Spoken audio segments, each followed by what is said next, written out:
inside. Oh, big left hand. And down goes that down base first. Oh, and a left hand.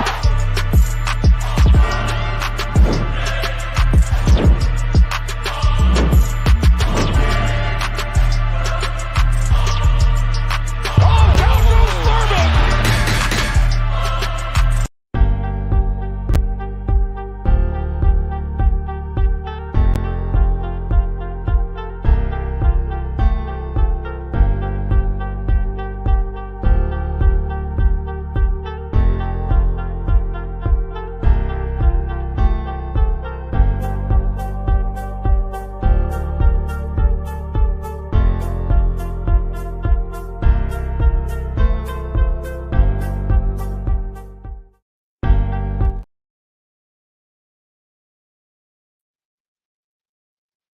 What's up? What's up? Salute. What is going on? Fight fans, fight people.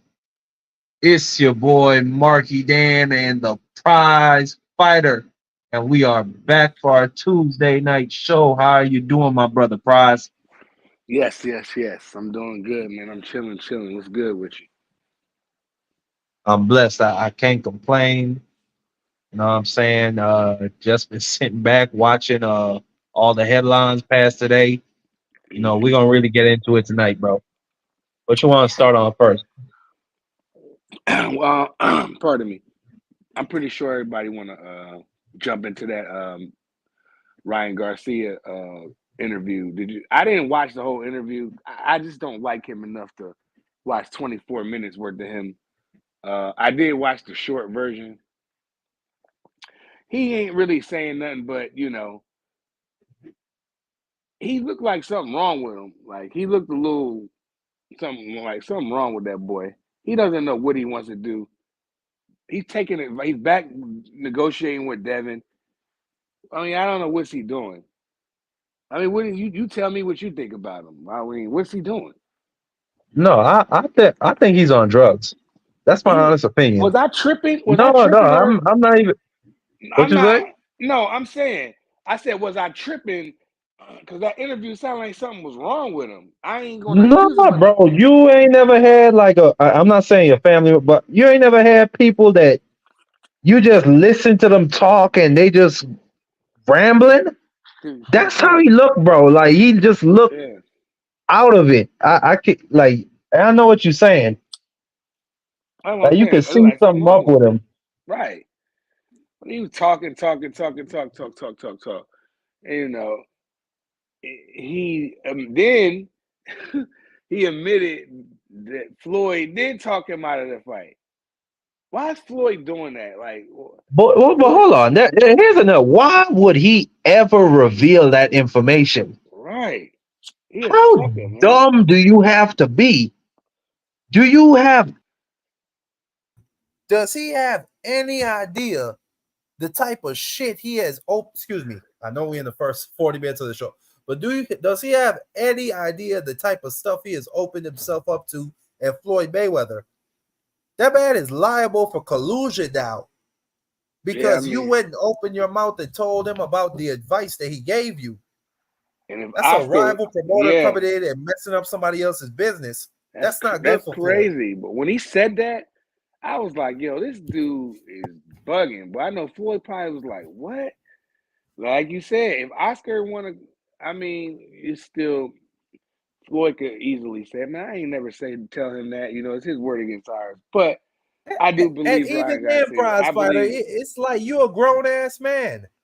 What are you talking about? It's Floyd's fault that you didn't take the fight. No, you a duck all by yourself. Get out of here with that. It looked like he gonna fight Devin though. I hope he fight him. You know, that do some good pay-per-view numbers too. So, you know, a lot of people want to see that. But I don't know what Ryan Garcia was just a weird interview. Like when I saw that, I listened to like the first 2 minutes and I was done. I said, I don't know. He coming there, he's got this thing, he's rubbing all on his face. I'm just like, see, this is weird, man. I knew he was gonna be on some weird stuff, so I kept it moving. I did listen to the short version of it. I thought T.O. was the weirdest of the bunch. it's Ryan It's Garcia, definitely and it's Ryan not Garcia, close.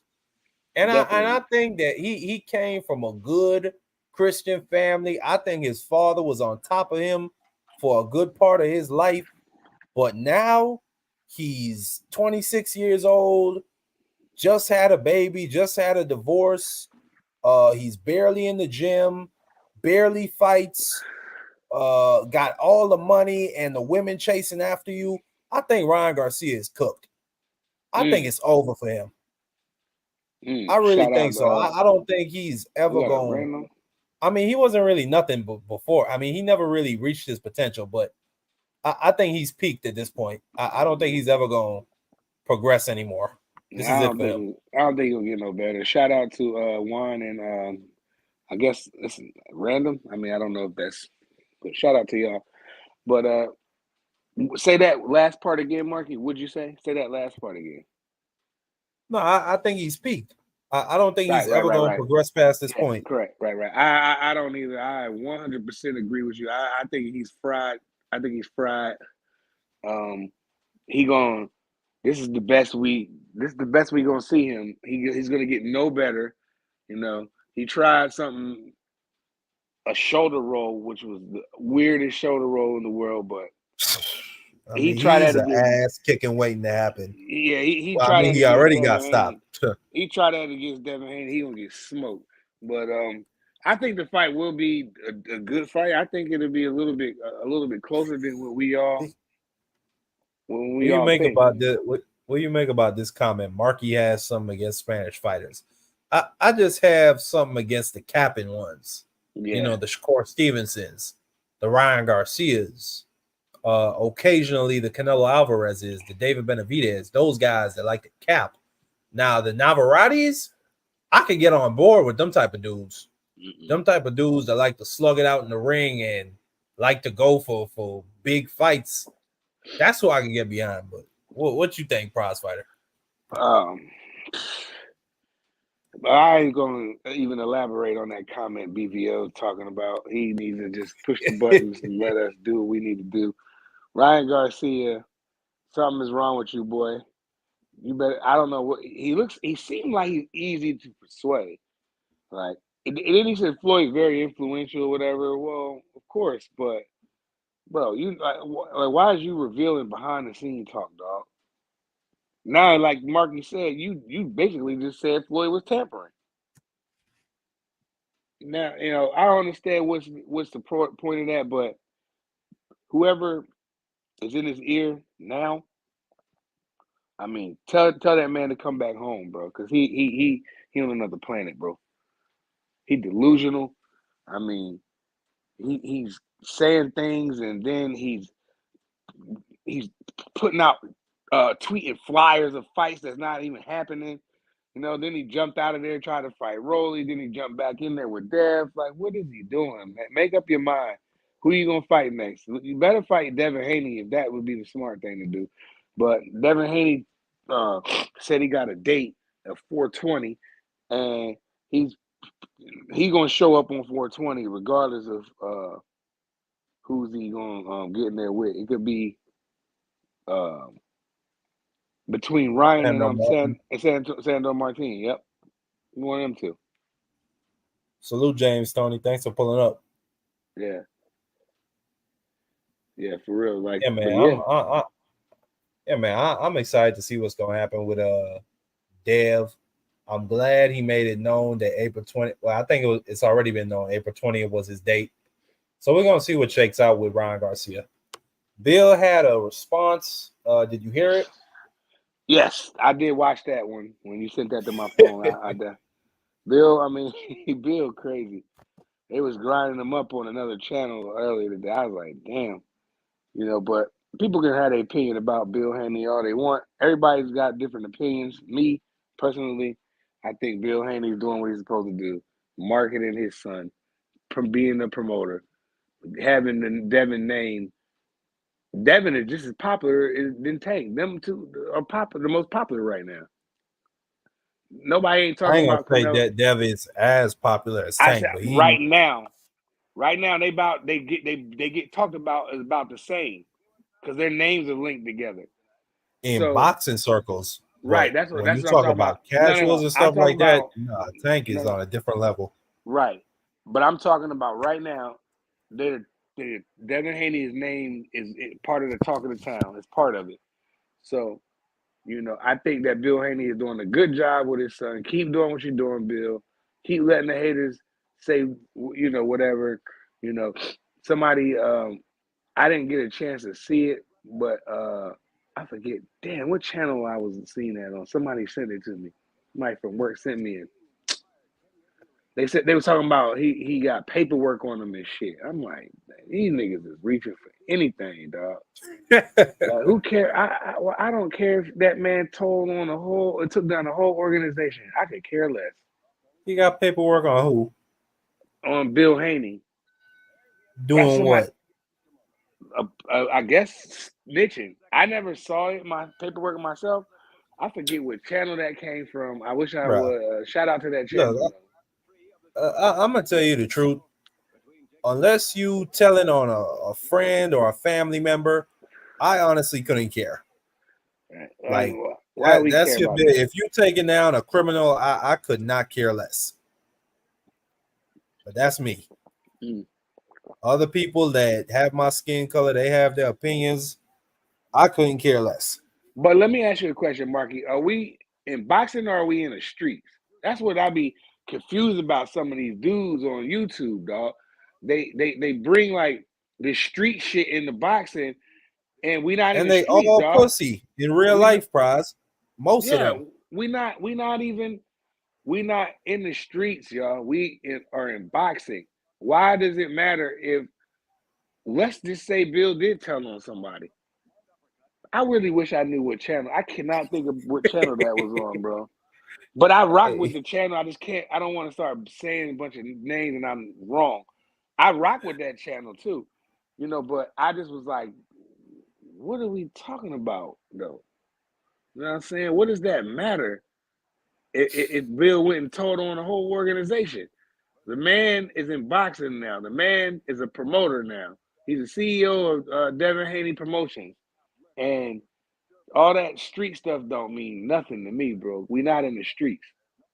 It's not the rap game or the street game. It's not. We're not in the mob, dog. We in boxing, bro. So I don't know how true that paperwork stuff is. I never saw it. I didn't even click on it when I seen it. Somebody sent it to me, and I was like, "Oh, I know that channel. That boy, he cool." I just forgot what damn channel it was. And I don't want to start scrolling through my phone because it start messing with my life. So nah. yeah. Eat them right where they at. Yeah, it's a lot of people like that. Like that's Southpaw, that Southpaw guy. Yeah, South You Park. ever seen him? That dude that Yeah. he be ranting and cussing about Bill and Devin Haney. Every day. South Park.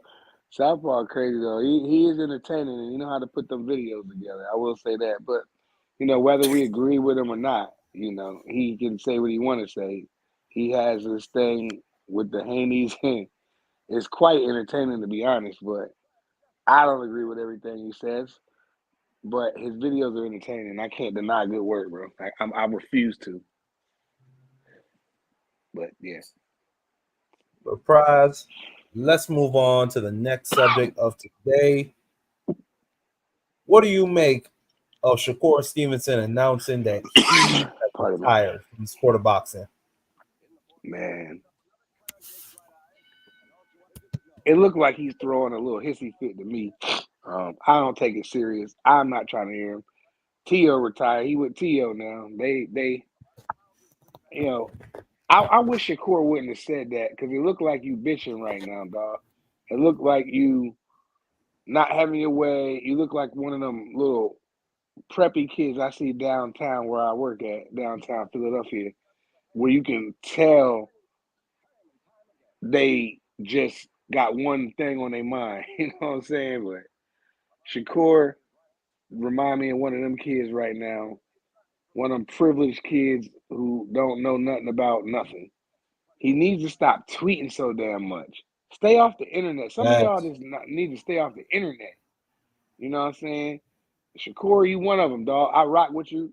I'm not gonna just throw you away because you had a bad performance that you won. people talk like he lost. I'm still rocking with Shakur 100%.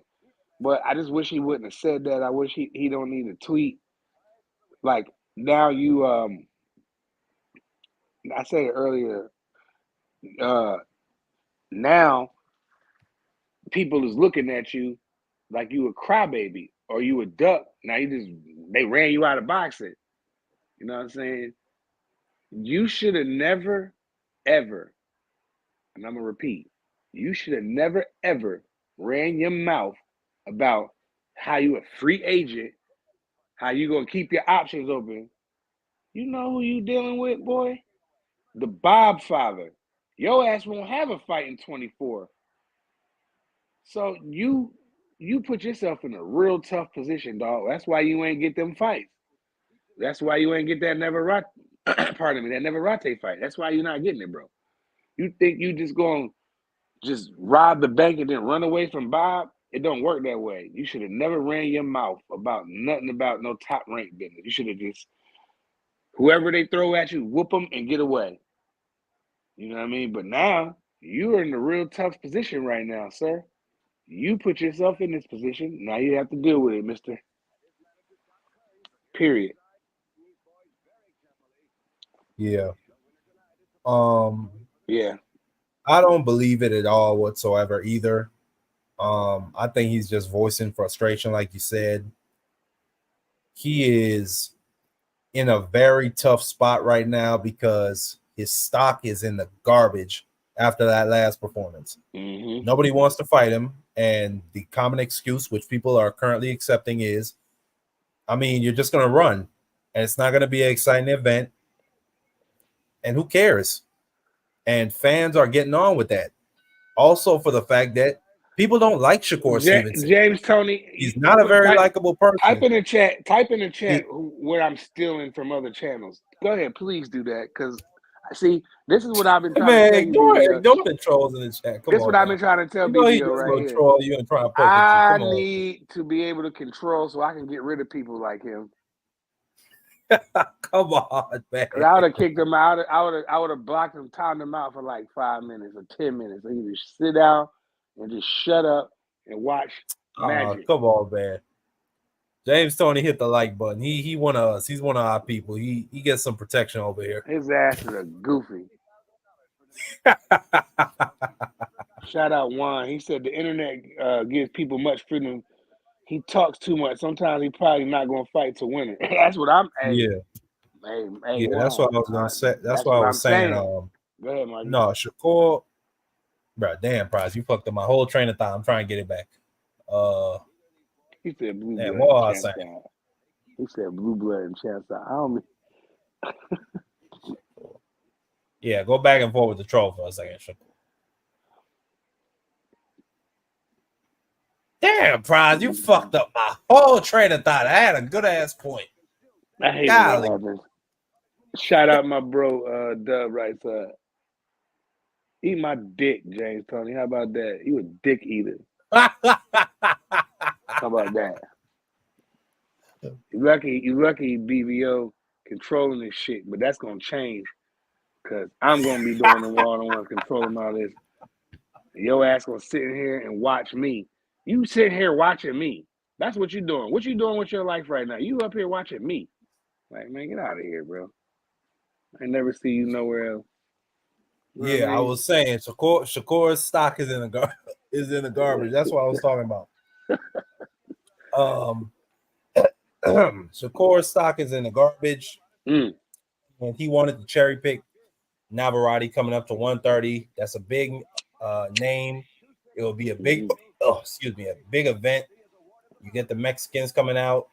Shakur would probably say, "I'm a nigga and I'm a Puerto Rican." So that's twofold.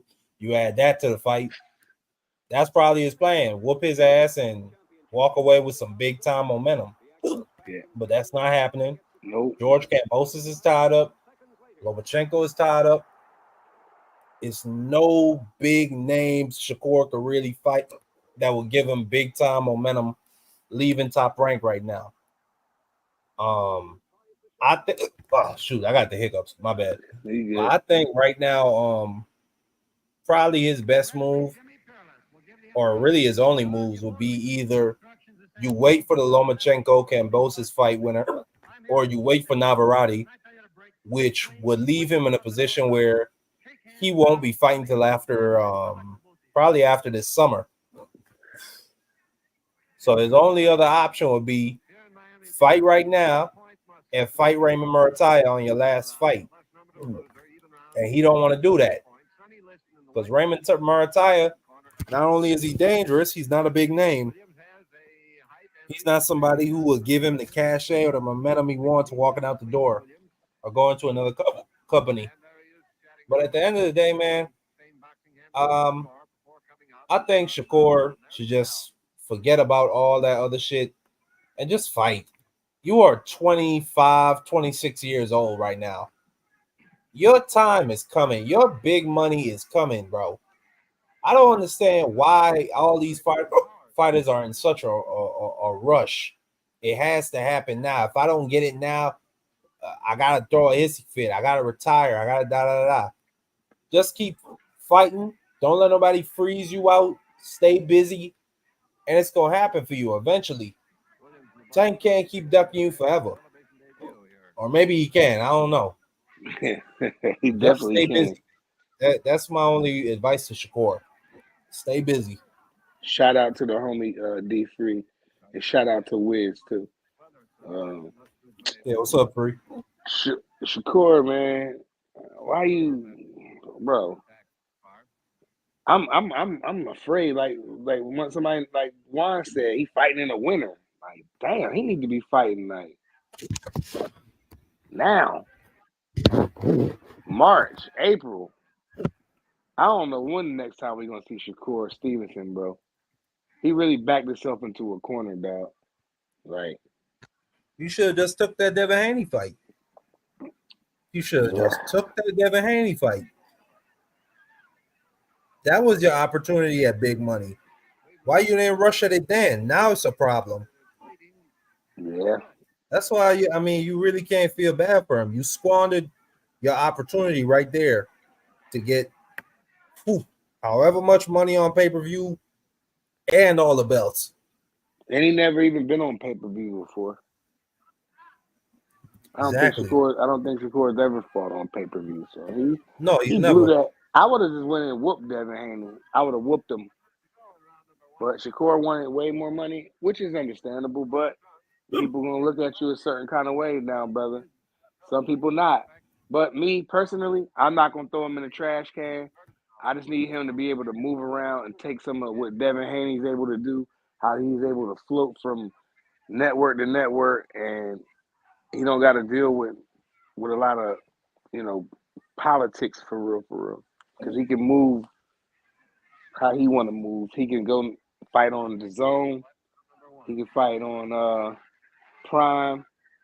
I'm pretty sure. Or, he can fight on ESPN for now. But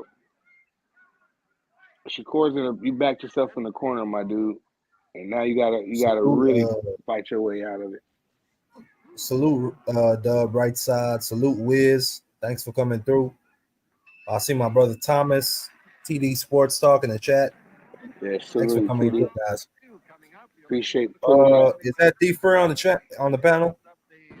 What's good? What's good? Can't see. Yeah, Free. What up, What's up, Free? How you feel about? We have the Puerto Rican Prince D Free on the panel, so we're gonna get his thoughts on Puerto Rican superstar boxer Shakur Stevenson. What do you think about him retiring? Go ahead.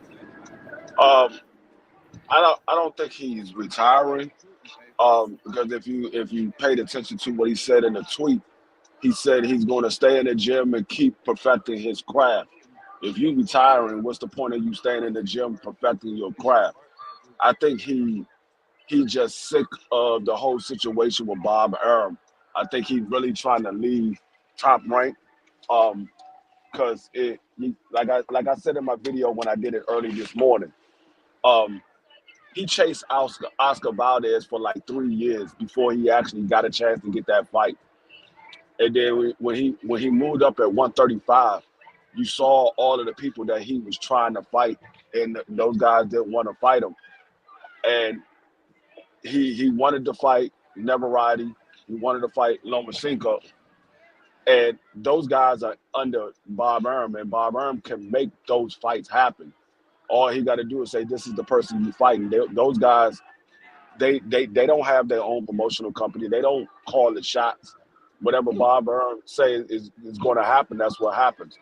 And I think Shakur realized that Bob really don't like him like that, because he could have made Shakur Stevenson a superstar with TopRank, and I think he's just tired of it.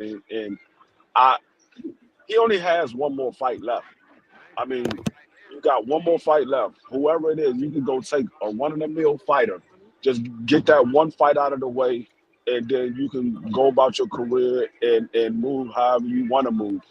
Like I heard somebody said it earlier, he can do like Devin Haney and sign one fight deals for promotional companies where there's a fight that he want to be made, or he could sign with PBC, or he could sign with DAZN if that's what he want to do. But you just gotta get out of the TopRank deal, because it's obvious that they don't value you. Yeah, they definitely don't value him. I gotta disagree with you. And while it is true, now what you did say that was true, he did have to wait a little bit of time for the Oscar Valdez fight, and it took a Terrence Crawford lawsuit to really get it done.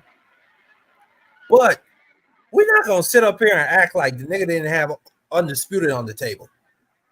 We're just not gonna. We can't just skip past that. He had a chance to fight for all the belts.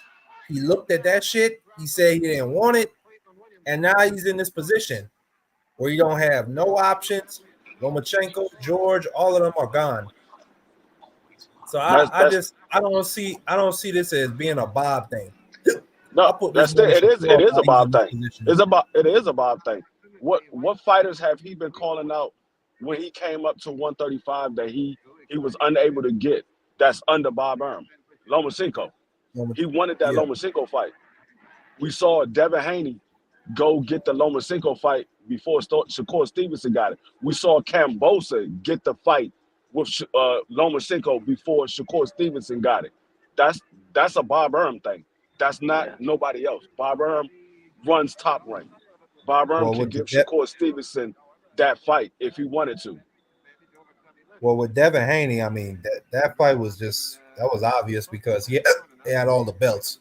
So it was obvious that him and Lomachenko were going to get it on at some point. Yeah, now, with George Kambosos and Lomachenko, you might have a point there. And I can understand why he might feel slighted in that. But, hey, you could have fought for undisputed. That's all I know. I don't have no sympathy. I ain't got no sympathy. He didn't call up. But see, I said, what was the fights that he called out when he was coming up to 135? He didn't call for the Devin Haney fight. He did. He didn't go to Devin Haney route. Immediately after the Conseil South fight, he said it right there in the ring. I want Devin Haney. That was after the Lomachenko fight. That was the Conseil South fight. Remember when he missed weight? Then after the fight, they said, "You're moving up to 135. What are you gonna do?" He said, "I want Devin Haney. I want all the belts." That was in his post-fight interview. After what fight? After the Conseil South fight. I mean, you probably know. I'll send you a link later, but that's what he said. I don't know if that was after the Kaseki fight, because he clearly had a chance to get Devin Haney. All he had to do was move up. He didn't have to take the Robert Kaseki fight. No, he couldn't get the Devin Haney fight immediately because remember he got stripped. That's why I said he got stripped because he went through with the fight. If he would have never went through with the fight, he would have not got stripped. Oh, he didn't have to. Yeah. He wouldn't have to fight Robert Kaseki. He could have just went and fought Devin Haney. He was the WBO and the WBC champion. He could have just fought Devin Haney straight away. But again, he put himself in that position free.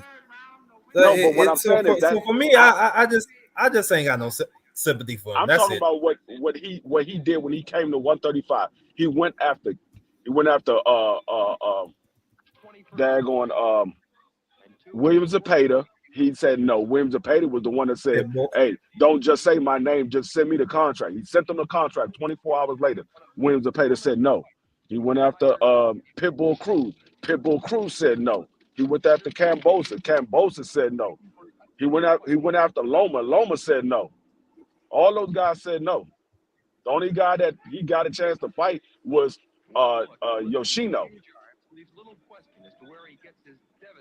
Yeah, he's in a tough spot right now. Like I said before, he doesn't have any of those options anymore. All of them fights are off the table. So it's gonna be tough to see who we gonna get in there with next, bro. Because I don't think he got, he doesn't have nothing to choose from. But at the same time, that really don't matter anyway, because he just wants to get off of that deal. So if they put a bum in there, he needs to go in there and smoke him and be done with it. But I think BobArum is going to really, really stick it to Shakur, man, for running his mouth about TopRank's business, and now he got to deal with it, bro. You know what I'm saying? He got to deal with it. I mean, that's all of them. I mean, BobArum don't want another Floyd Mayweather. That's the whole deal. That's why he moved daggone Bud Crawford the way he did. He's moving Shakur Stevens the way he's moving Shakur Stevenson. He don't want another Floyd Mayweather. Floyd Mayweather became a superstar, and he was able to buy his way out of his contract and go on to be one of the biggest superstars in the sport of boxing. He don't want that to happen again. Yeah. Shit, Oscar did it too. Oscar got up out of there with that TopRank playing. Yeah, but Oscar got out of there by it being just the end of his contract. He didn't buy his way out. I know, but I'm just saying the people that run up away from TopRank, period. People just trying to get away from him, man. They got the same model from Bob. Ain't really changed nothing. You know what I'm saying? I mean, Manny Pacquiao got away from him. Mikey Garcia, remember Mikey Garcia he got sat on the shelf for 2 years. Yeah, but Bob don't give a fuck about that shit. Bob knows it's always gonna be another athlete. And he just seems like he is not going anywhere anytime soon. So It's just like what you were saying yesterday, Freak. He got at least 2 or 3 undefeated fighters in every division. Young. Bob is cool. He ain't worried about nothing. Yeah, he definitely ain't worried about no Shakur Stevenson. He definitely not worried about Shakur. Definitely not. He's not worried about Shakur. That's what I say. Shakur realized that BobArum doesn't value him because Shakur Stevenson can be a major superstar at 135. Yeah. What do you think he's gonna do? When do you think he's gonna fight, Free? When do you think we'll see Shakur next and back in the ring, bro? You know what I think it's gonna be? I think it's gonna be a shock. I think Golden Boy is gonna offer that nigga like $6-7 million for a fight, and they're gonna have him on the zone. I think it's gonna be a big shock out of nowhere. I don't think Golden Boy gonna offer him nothing like that. What up, y'all? How y'all feeling? Brother Dub. Golden Boy don't got nobody at 135. I say they don't got nobody for him. They got Williams Zepeda and Kid Austin. But this the Williams thing right here. already said no. But this the thing right here. Oh, he didn't say no. It was Oscar and his team. They didn't want the fight at the moment. But no, he said don't say my name. Send the contract. And Shakur Stevenson sent him a contract 24 hours later, and that man said no. Yeah. He got ghosts. Sure Matter of fact, he didn't even say no. He never responded again. He got ghosts. Yeah, he never responded. That okay. If you want to say that's a duck, okay, I agree. But the man's not on ESPN anymore. I don't know. I'm hopeful. I'm trying to push Shakur Stevenson towards some good fights. Even though I know the whole world is probably going to be ducking him after he gets off that contract. This the problem though. Bob is known. He's known for doing these type of things. So whenever think about what he did to Manny Pacquiao, Think about how he treated Mikey Garcia when he shelved Mikey Garcia for what, damn near 2 years 2 almost. years. You know what I'm saying? So Bob is known for doing this, especially when you talk reckless, and you have more fights left on your deal. So, like with Devin, because it was a 3-fight deal, he was able to become undisputed, and it gave Bob the opportunity to give Lomachenko the chance to become undisputed as well. You know what I'm saying? The thing is with Shakur, yeah, you got the WBC belt right now, but it ain't who gonna fight you? Who's signing up? Who ain't nobody pulling up? You thought you had the Navarrete fight for unification. They pulled that from under you when you started talking slick. You know what I'm saying?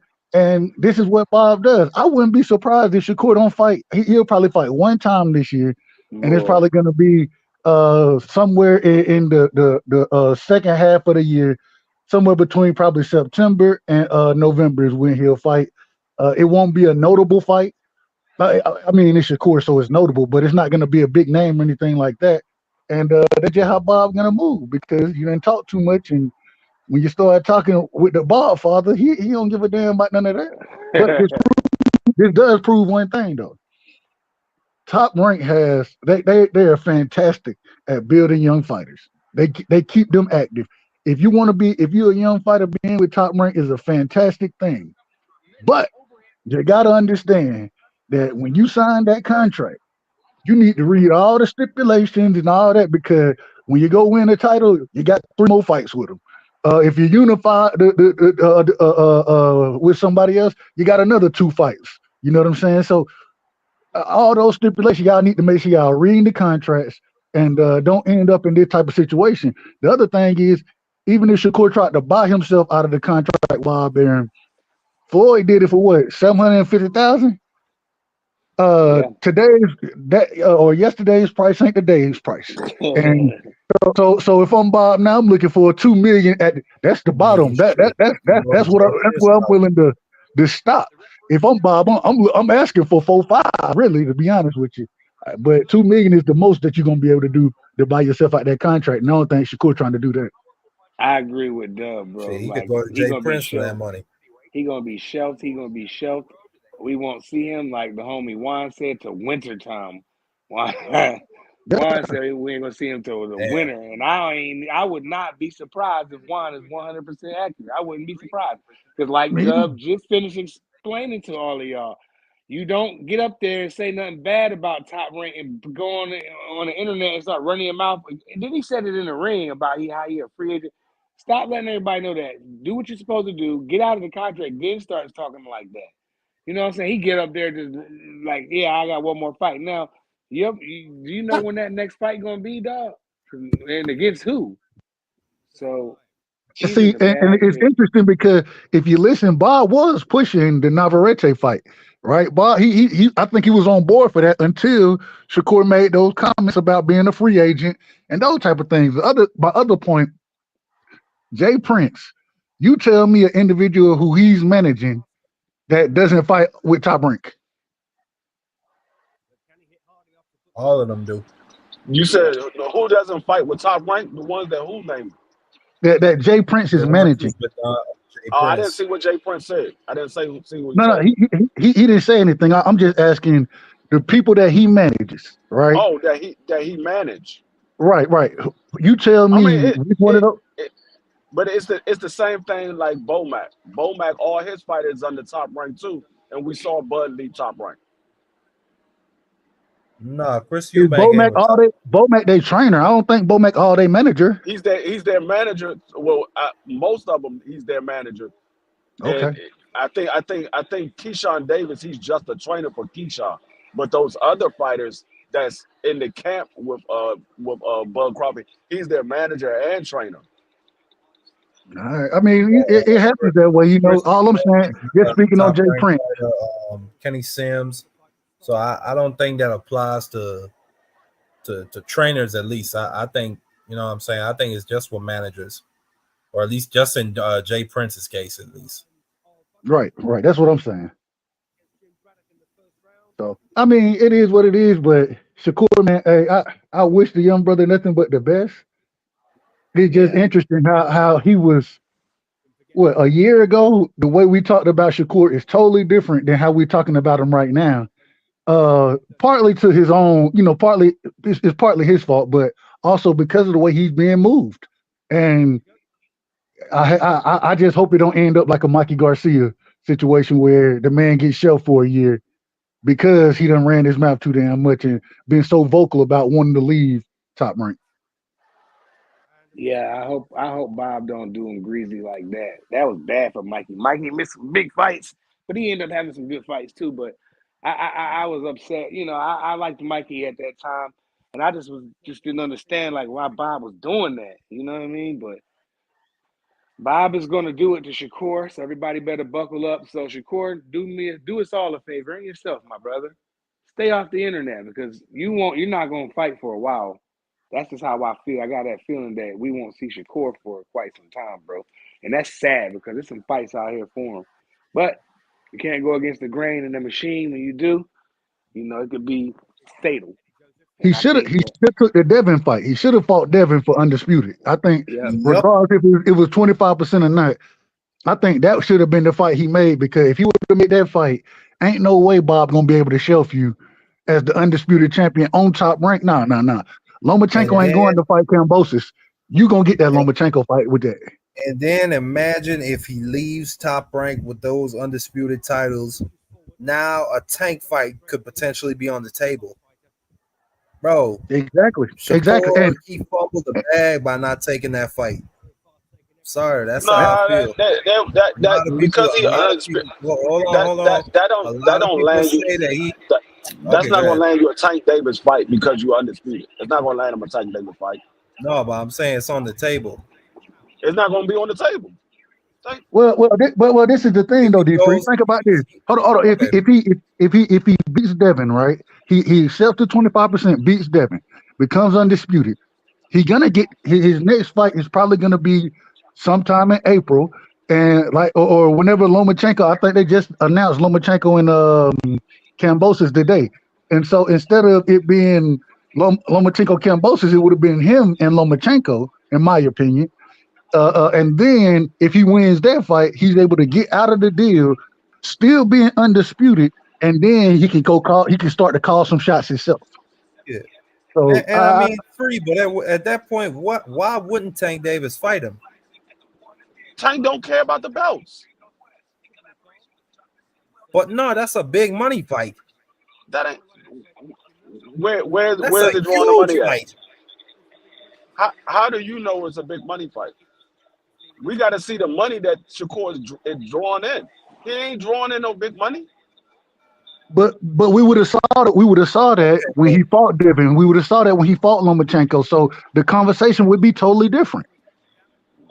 Yeah, assuming that it's going to be a big money fight if he beat Devin and beat Lomachenko. That doesn't guarantee that it's going to be a big money fight.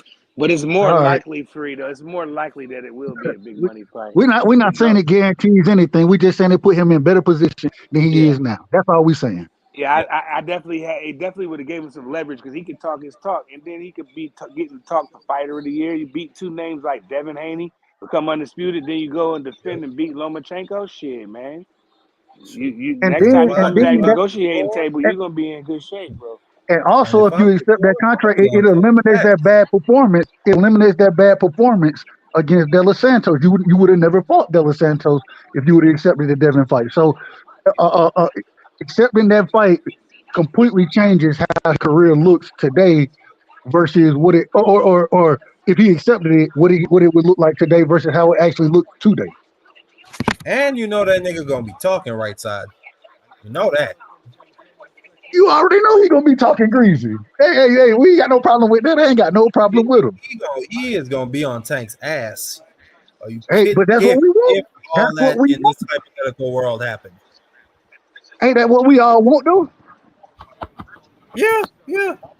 So I ain't got no problem with it. I'm just saying one career move where you say, "Hey, I'm worth more than this."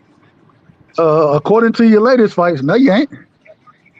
Respectfully, I say that respectfully. No, you ain't.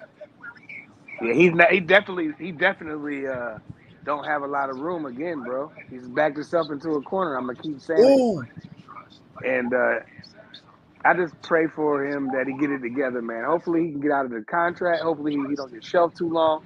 Hopefully he don't get a Mikey Garcia. That's what I'm afraid of. I'm afraid that we might see that all over I mean, again, dog. I mean, you got to remember he's the WBC champion, so roughly That's true. around June, between June and September, he's gonna have a mandatory fight comes up. Yeah, He's gonna have a mandatory fight come up. So once that fight comes up, that's the last fight on that contract. He can But move on. Guess who that mandatory gonna end up being? Watch what I tell you. Guess who he's gonna end up being? Raymond Muratalla. That's who it's gonna end up being. Well, he's right there in the WBC sanctioning body. He's right there. I ain't disagreeing. I'm not disagreeing. I'm just saying that that's a good fight. That's a tough fight. And I'm gonna be honest with you. If I'm Shakur, that ain't the person I'm looking to fight next. I ain't looking to fight Raymond Muratalla next. Nope. Why not? He ain't a big enough name. Well, it's not about his name and his person. It's not going to be a huge money fight. You're not going to get too much. It's just about. You're not going to get much recognition for being Raymond Muratalla. That's all it's about. Say it again. It's all about him getting out of the right contract. side, you are spot on. Vasily Lomachenko is number 1 in the WBC. Isaac Cruz is number 2.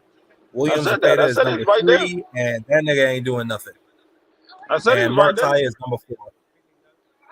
And that's who we're going to end up fighting. We're going to end up fighting Raymond Muratalla, and it's going to be first. And Raymond Muratalla, he put hands on Nakathilia, stopped that man in the second, third round, something like that.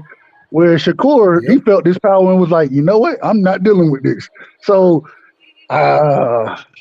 it's going to be another tough-ass fight for Shakur. And the same way he ain't get too much recognition for beating De Los Santos, because a lot of folks didn't know who De Los Santos was outside of him stopping El Rayo. And so most folks don't know who Raymond Muratalla is. We know who he is because we follow boxing, but the average everyday person, they never heard of Raymond Muratalla. Yeah, nobody knows who he is except for us, like I said.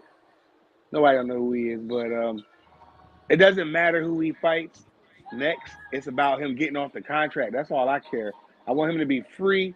I want him to be able to go float from network to network and do what he needs to do. That's what I want to see from Shakur. So is he going to be able? Is he going to be? Point.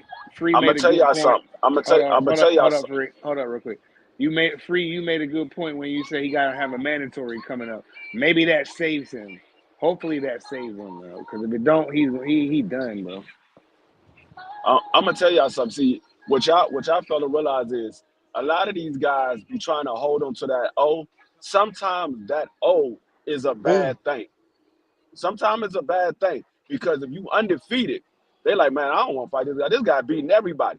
But when you got that blemish on your record, people are like, okay, I see that he can be beat. Now they willing to get in the ring with you. So sometimes that O is a bad thing.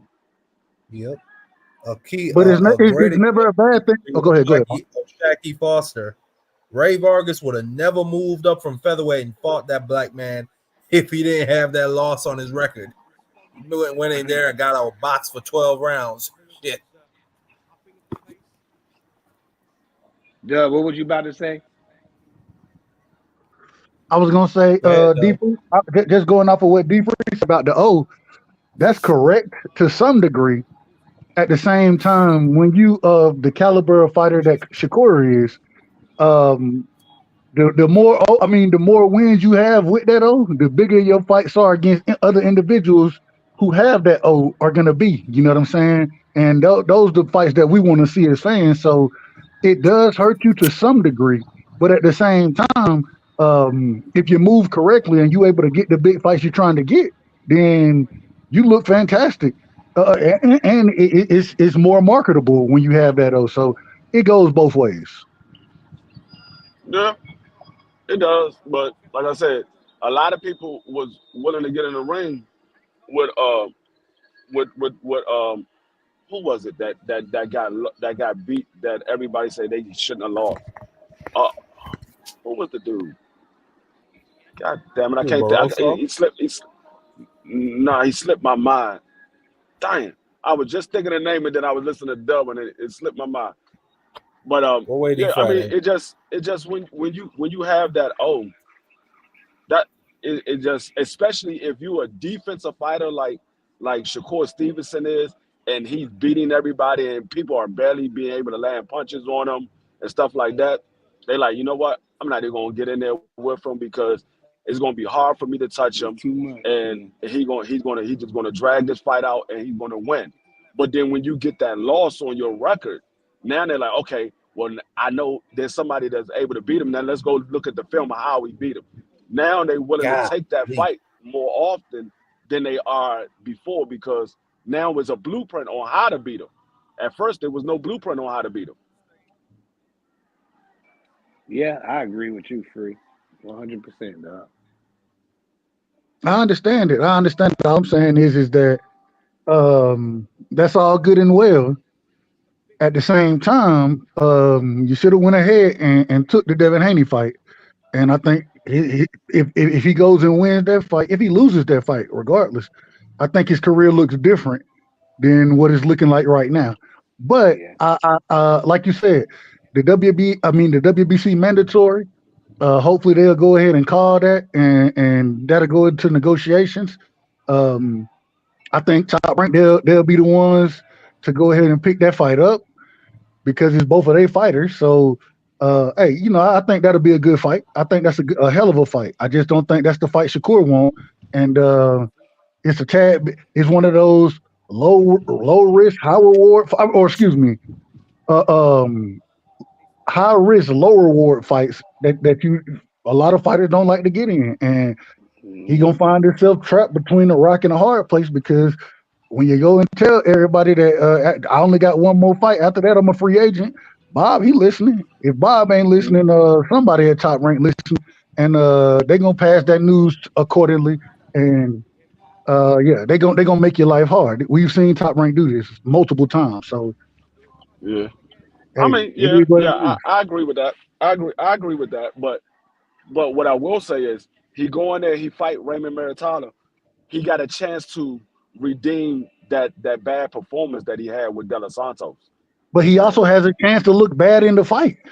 Yeah, that's Yeah, true. he does. But it could very well been something was wrong with him in that fight. And if it was truly something wrong with him, he has a chance to redeem himself. I agree. mean, I'm not disagreeing. And he'll get total. We And all he'll think get. he is. If he's the special athlete and fighter that we think he is, he should take care of Raymond Maritaya. That's just really what it is, man. So it shouldn't be no problem for Shakur to make that fight if you got no other options on the table. Yeah. Either that or sit and wait. Those are your only other options. That's what I don't want him to do, is sit and wait, But again, just because, and we got to also remember, in today's boxing climate, just because you're a mandatory don't mean they want to be a By the way, fighter. I just want to say this. Raymond Maritaya actually has a fight coming up. Yeah, he does. Yeah, but we know Raymond Maritaya is going to fight 3 to 4 times a year as well. So yeah, he'll have a fight coming up early. And that's why we said I don't think we're fighting until September or later. Go ahead. My apologies. Nah, you good, though. You good, though. Like I said, I forgot what the hell I was about to say. Like Marky did earlier. Damn, it's all good. Did they stop the fight? Is the fight over? Yeah, he knocked him out. Damn. That's what happened. Buddy was putting some nice body work in the fight. No, he was putting paws on Joe Louis. That's Billy Khan. He was a great light heavyweight. How they get this fight in color? 169 pounds in this fight. How they get this fight in color? Somebody rendered. They got all that technology. Somebody rendered it. Yeah, you know how it is, right? I seen a damn Michael Jackson Thriller video in 4K. Yo, that shit looked crazy, dog. I was like, wow, that's incredible. If you ain't never seen the Michael Jackson hologram show, bro, that shit, you be like, hold on. I know it, like it's a hologram, but when you be looking at it, be like, this shit look real. Like it looked realer than a motherfucker, bro. Like, no, that's a fact. Yeah. I actually got to go to the Tupac hologram concert. When I tell you that hologram had the place rocking, My nigga, you wouldn't know. Well, I mean, I wasn't alive during that time period, so I can't speak to Tupac's stage presence, but you wouldn't know the difference. You swear it was a real person on stage. Yeah, Facts. Tupac. He Facts. was very energetic on the stage, bro. He could. That was one of his strengths, there, boy. Now, right side, this fighter, his name is Eduardo Lose in the black trunks. One of the earliest users of the shoulder roll and Philly shell defense. I've He heard of was from I've heard of him before. I ain't never seen him fight. I ain't never seen a fight though. Damn. yeah, nasty left hook. That chick hook looking smooth already, boy. Well, hopefully, the homie Shakur can get it together. It don't matter about who we fight You next. said the But humble Shakur. no, I said the homie Shakur. Oh, okay, all right. The homie Shakur, yeah, he's. I want to see him do good things, man. Hey man, let me. I want to ask. I don't want to. And hey, I know Marky and probably this y'all show, so Nah, y'all you run good. it.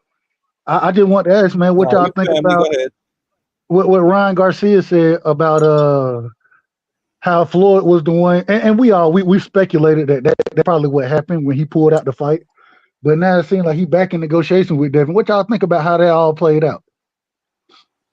I don't know what to make of Ryan Garcia or his business. Me and Prize were talking about earlier. I think he's on recreational drugs right now. He's just odd.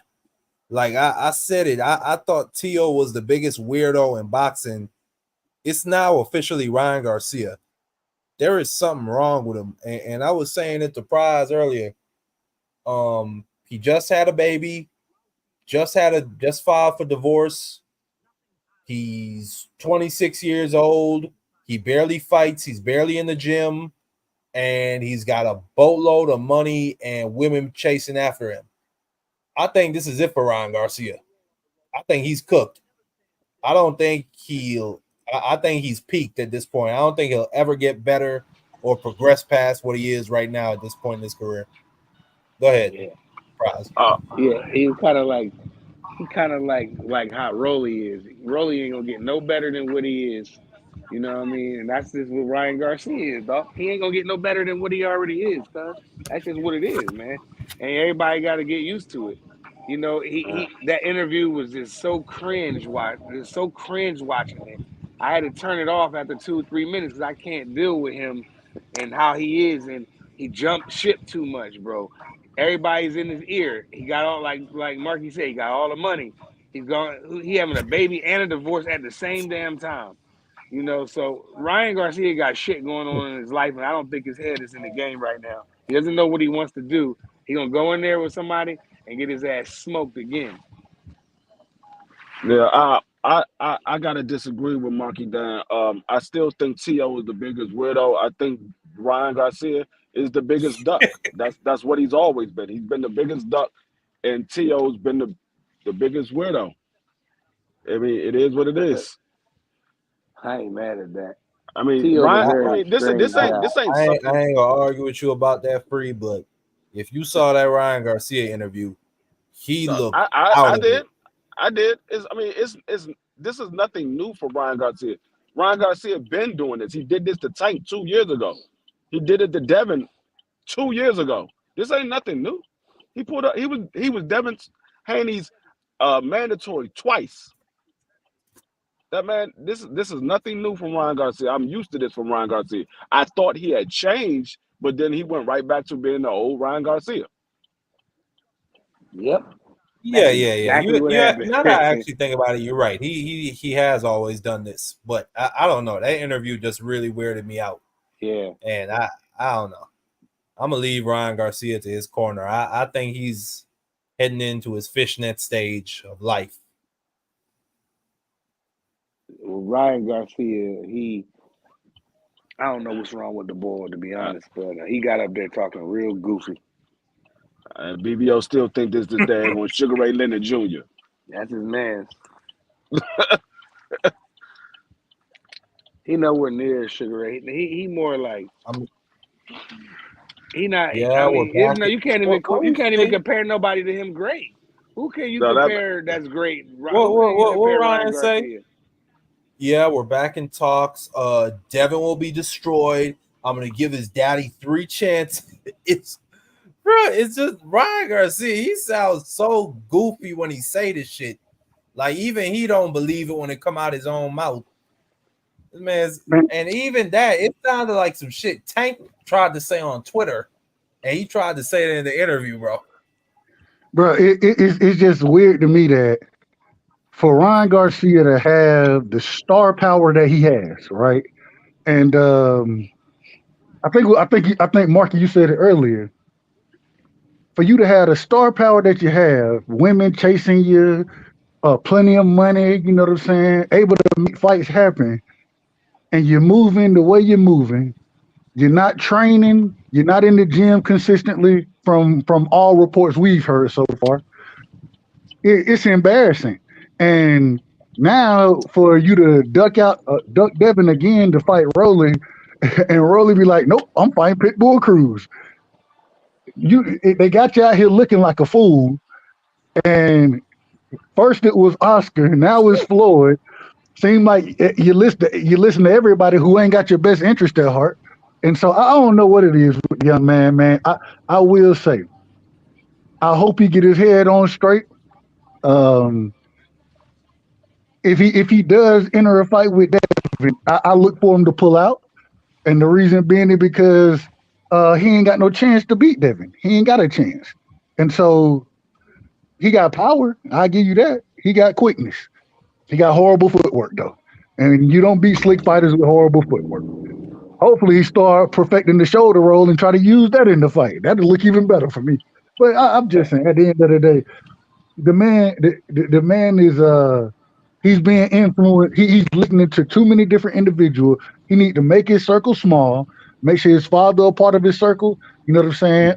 Those individual he trusts, and stop listening to every damn body and go become a fighter versus whatever you are right now, whatever you are. One more thing. It's interesting that Teofimo Lopez and Shakur Stevenson done both retired before Ryan Garcia, and Ryan Garcia told you he wasn't gonna be in the game long. So, damn, I said, hey, it's a damn shame. That's a damn shame. You're right. Yeah, it really is. Right, I don't believe what Shakur is talking about. I think he was in his feelings, to be honest, bro. I think he was completely in his feelings, and he's looking crazy right now. But the kid still can fight. He's got a long way to go, and he needs to make the proper business decisions going forward. Hopefully, this is a learning lesson, and he's just going to not tweet so much, and he's going to do what he got to do.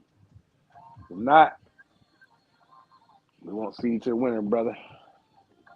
Hey, you know, it'll be interesting if he mess around and he finally get to fight with Muratalla, beat Muratalla. Now he wants to be a free agent, and Jay Prince starts pushing him to re-sign with Top Rank. Wouldn't that be amazing? Wouldn't that be amazing? I wouldn't be no, surprised. that would be business as usual. Yeah, that sounds like Agree. bad I business. agree What you with say, that. right side? Or do what? If Shakur goes out and he gets the Muratalla fight, beats Muratalla, becomes a free agent, and then Jay Prince pushes him to re-sign with Top Rank.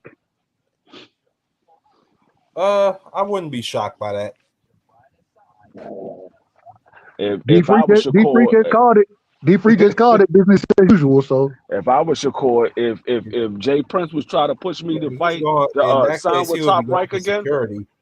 I say, yeah, I'm looking for a new manager and a new promotional company. I'm looking for a new manager and a new promotional company. he should have been doing Obviously, that. When the brother got shot right beside him, he should have been looking for something new. He don't need to be in those situations. Yeah, that was but I crazy. mean, but you know, Jay Prince got that daggone contract, and he probably said, "Hey, your ass ain't going nowhere till I say you can go." You Didn't saw Jay what he Prince did. have Floyd signed at one point in time?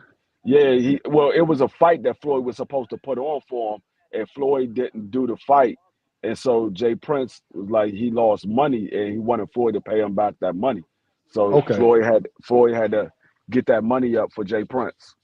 I remember there was a situation. I remember they said that somebody might have got put in the trunk. I ain't gonna, anyway, that's a whole nother story. I ain't gonna say nothing about that. Yeah, it was they had stormed his gym, and they did whatever they did allegedly.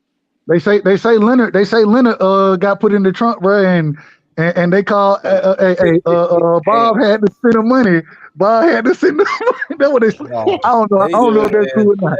I'm pretty sure that's not true. I'm gonna say it's not true. Allegedly. They say Leonard was in the trunk though. They do say that. That's a no. They said well, a story I heard this from a black fight fan. He's from out there in that Dallas area. Well, he was basically saying that the Leonard was just talking the most wild shit when they came to the gym, and they forced him to put him in the fucking trunk. Because he just I told you I didn't make it up. I told y'all I didn't make this up. No, I'm saying you're right. Yeah, I heard black fight fans say something like that. Shout out to him. I heard Black say that too, yo. But I was just like, yo, they trolling, bro. But maybe they not. That's crazy. Bro, ain't no way. I think anybody. When an individual gets shot, you heard him. Hold on, but when an individual gets shot at one of your functions, I do not putting somebody in the trunk. I don't put it past you. I don't put it past you. That's my personal opinion. I don't put it past you because we understand these lives are being lived out here, and I don't know who living what life. I can only live my life. But we know that there are things going on out here, and if this is what's being said, and then you have somebody killed, what they was at the bowling alley one day? Were they at the bowling alley? It was a pool hall. It was pool hall. Excuse me. Yeah, it wasn't. But I mean, it wasn't Jay Prince. It was Jay Prince Jr. They wasn't with Jay Prince. They was with Jay Prince Jr. And Jay Prince Jr. didn't do nothing but learn from his father. What are you talking about? Yeah, but it wasn't Jay Prince that did that. I'm not okay. I got you. All I'm saying is, if they live in this type of lifestyle and these things are happening, I don't think that they're I can't say that they're above putting somebody in the trunk. That's all I'm saying. I mean, we all know where Jay Prince come from. We know where Rap-A-Lot Records started from. This ain't nothing new. I mean, I've been around from the early 80s. I've been around since the early 80s. I know where Rap-A-Lot Records came from. So we know Jay Prince is about. It just, I mean, it is what it is. If people decide to go with him, that's their choice. But don't expect. And then don't be looking for help when the obvious happens. Yeah, you put yourself and in that situation. Shakur, he included himself in the background NBA YoungBoy situation. He did what? No, remember he included himself in that NBA YoungBoy situation where some guys basically came in YoungBoy's garage and stole a couple of his sports cars, and Jay Prince basically he facilitated getting them back. And for whatever reason, Shakur got on camera with him and said, "Come talk to us. We just want to give you your stuff back."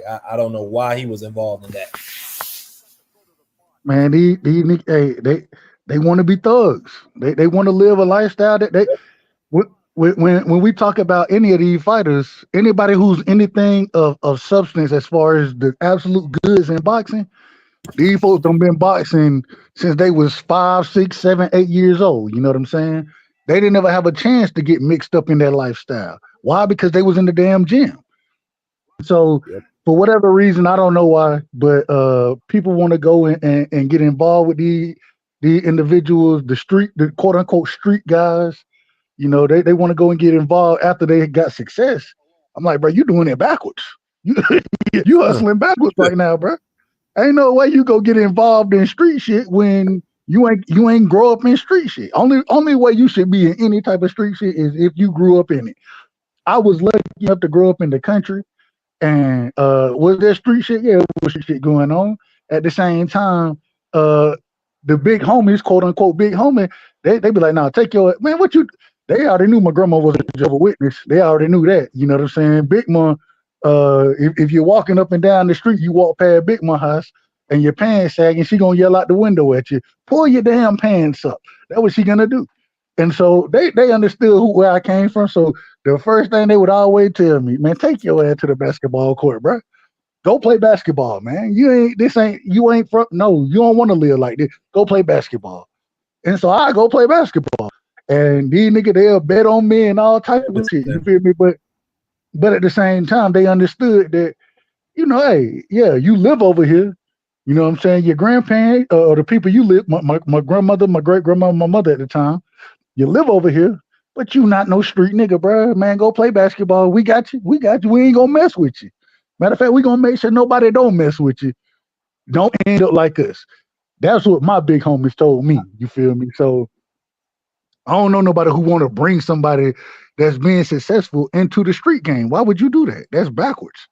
Yeah, and that's what I said earlier. Damn. Good night, Miss Susanna.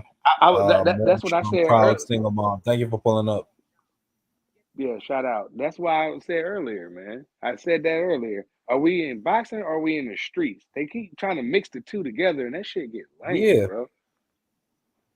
That shit lame as hell, dog. They got paperwork on Bill Haney. Yeah, I mean, like I said, man, this is boxing, bro. These guys are boxers. They're not gangsters, man. I wish they would stop trying to mix the two together, bro. Go fight the fights. Become world champion. Become best ever. You know, make the most money. But make your name known worldwide. Make your name known worldwide. And the street shit ain't gonna help you get your name known worldwide. They gonna have you looking crazy when you talking that street shit. Nobody want to hear that. You gonna be locked up in the middle of nowhere, Georgia, bro. That's what's gonna happen. You're gonna be locked up in the middle of nowhere, Georgia. And that street shit, all it really got you was a free you get 3 free meals and a place to lay your head. That's what you're gonna get with that's it. That's it. I don't know. Maybe he saw that Big Meech documentary and said, I want to be like that nigga. I want to be a street nigga and an athlete / hero to the projects. That's why I'm gonna be. Bro, I don't know, bro. That nigga stupid. Bro, Ryan Leaf, this man was the #1 pick in the damn draft and fucked around and got locked up for moving coke. Like, he played for the Chargers, right? Yeah, yes. What are we talking about? Ain't no way you get paid good money and you go spend your money on hood shit, bro. Like, that's not how life. Niggas who do hood shit, they trying to get money to get out of the hood. That's the whole point of doing that shit, is to get out of the hood. And now you want to, bro, I know I don't live there. I live there. Bro, that shit hurt my soul to see what happened. I don't know if you know the artist Juice WRLD. He passed away. I know Juice WRLD. Yeah, man, that shit was crazy. He was one of the biggest artists in the world, and for whatever reason, he's trafficking. I don't know how much pills and coke he had on the plane, but yeah, he's into that. He's carrying it across state lines, and the pilot snitched on him. But he was trafficking it because he was using it as well. Not that much, though. No. That he can't be a personal he took all that stuff because the police ran up on that plane. He was trying to get rid of some of them pills, so he swallowed them. Bruh. No, I know he's a pill head. He ain't, but he's not. It's no way that could have all been for him. I'm not saying it's all he, and maybe he was.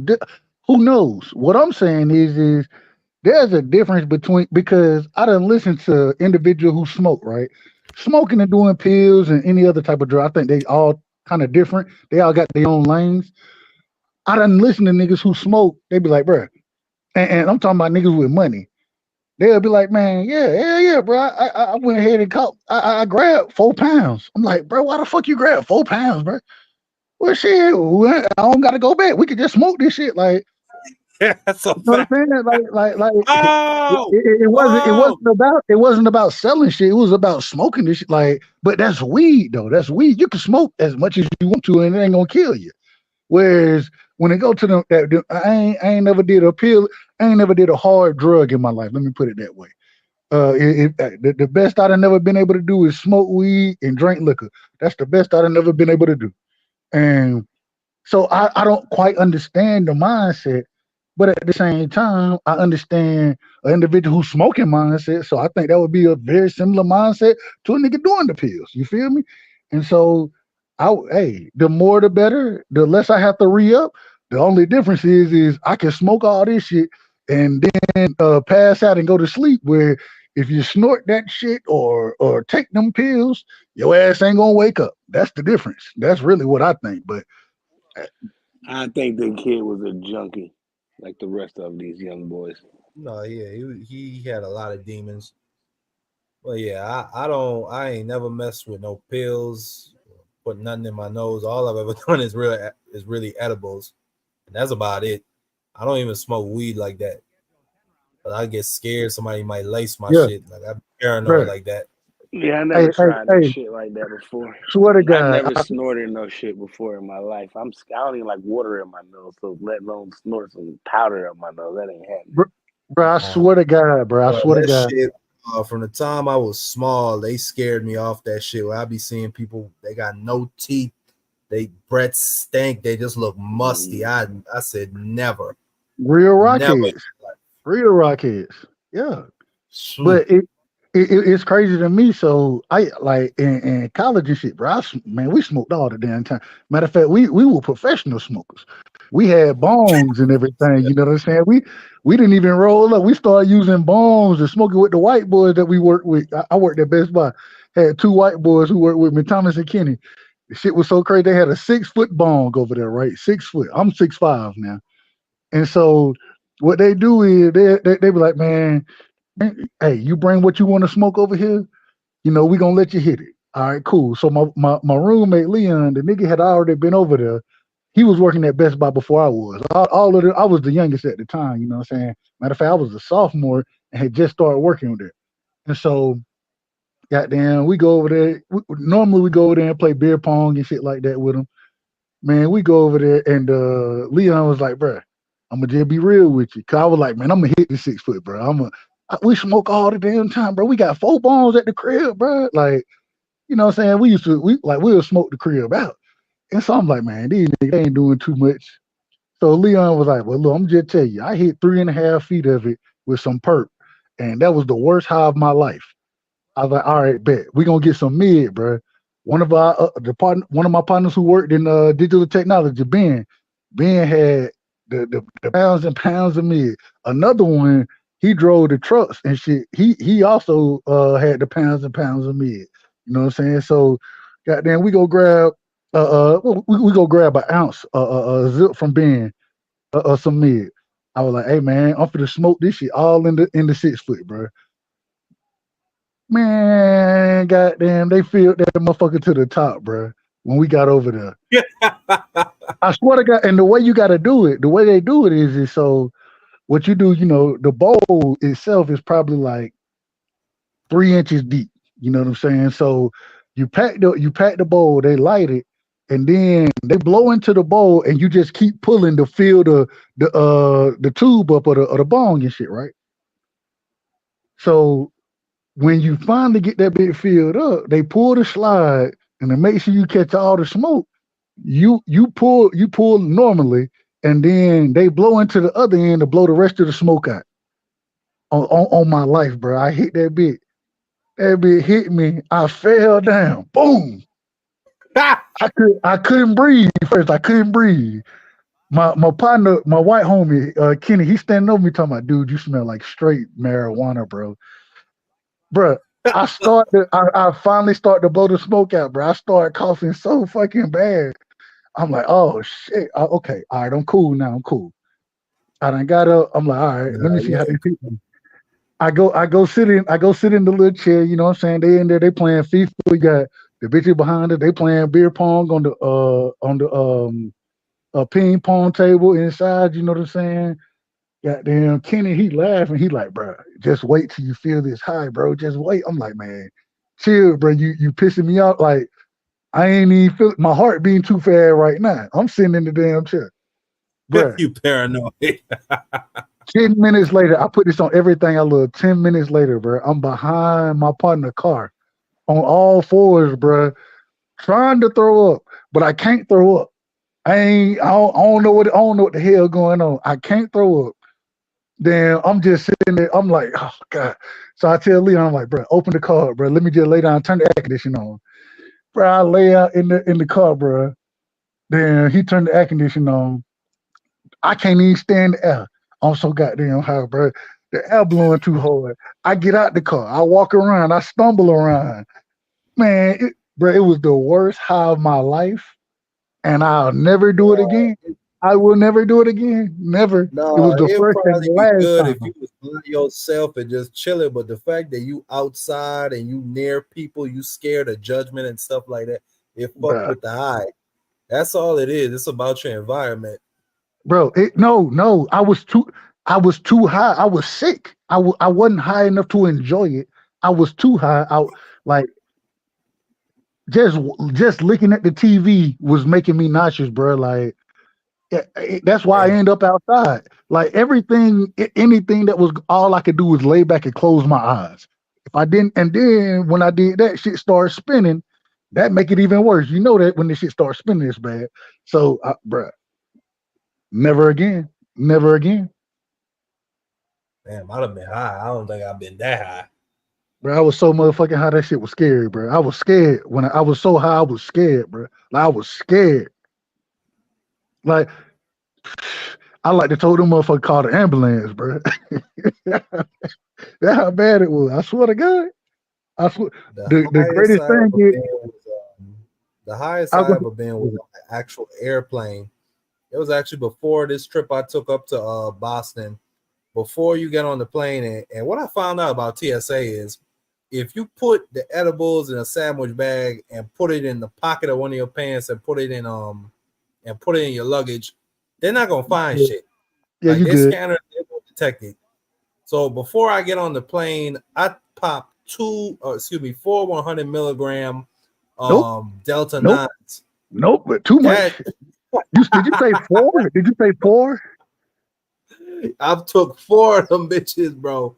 I get on that plane right side. I'm out of it. Yeah. I'm telling you, I'm trying so hard not to look people in the eye because I think my eyes look fucked up.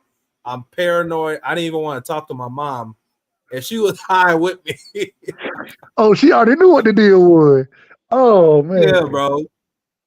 But that shit was bad. I ain't gonna never do it again because when I fell asleep, I woke up, I had a migraine. So I said, fuck that. So flying and getting high, that shit don't mix.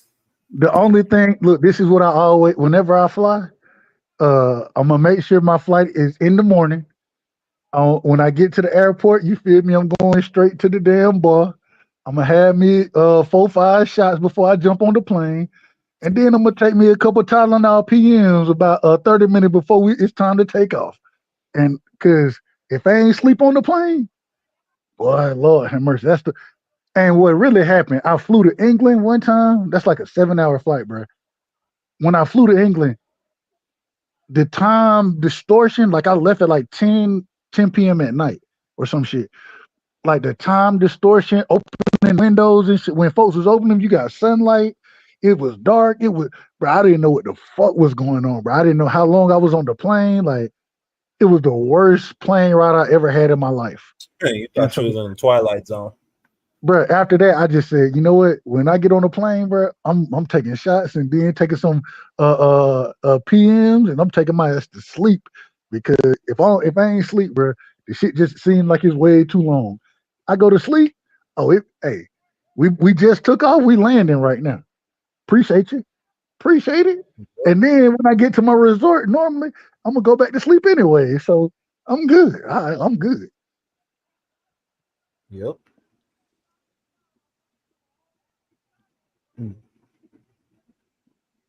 Hey man, all right, moving back to boxing real quick. Just want to get y'all last few opinions. Kambosos Lomachenko just got announced. I think I'm not quite sure. I think it's an Australian pay-per-view, but American ESPN Plus fight. What y'all think about the fight? How y'all see it playing out? The fight itself, I don't know. I think Loma is just gonna dominate him.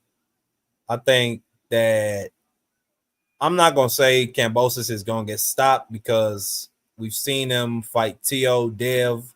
He's been in some tough situations and he's come through, but I just think that's a mismatch. And Loma is gonna dominate.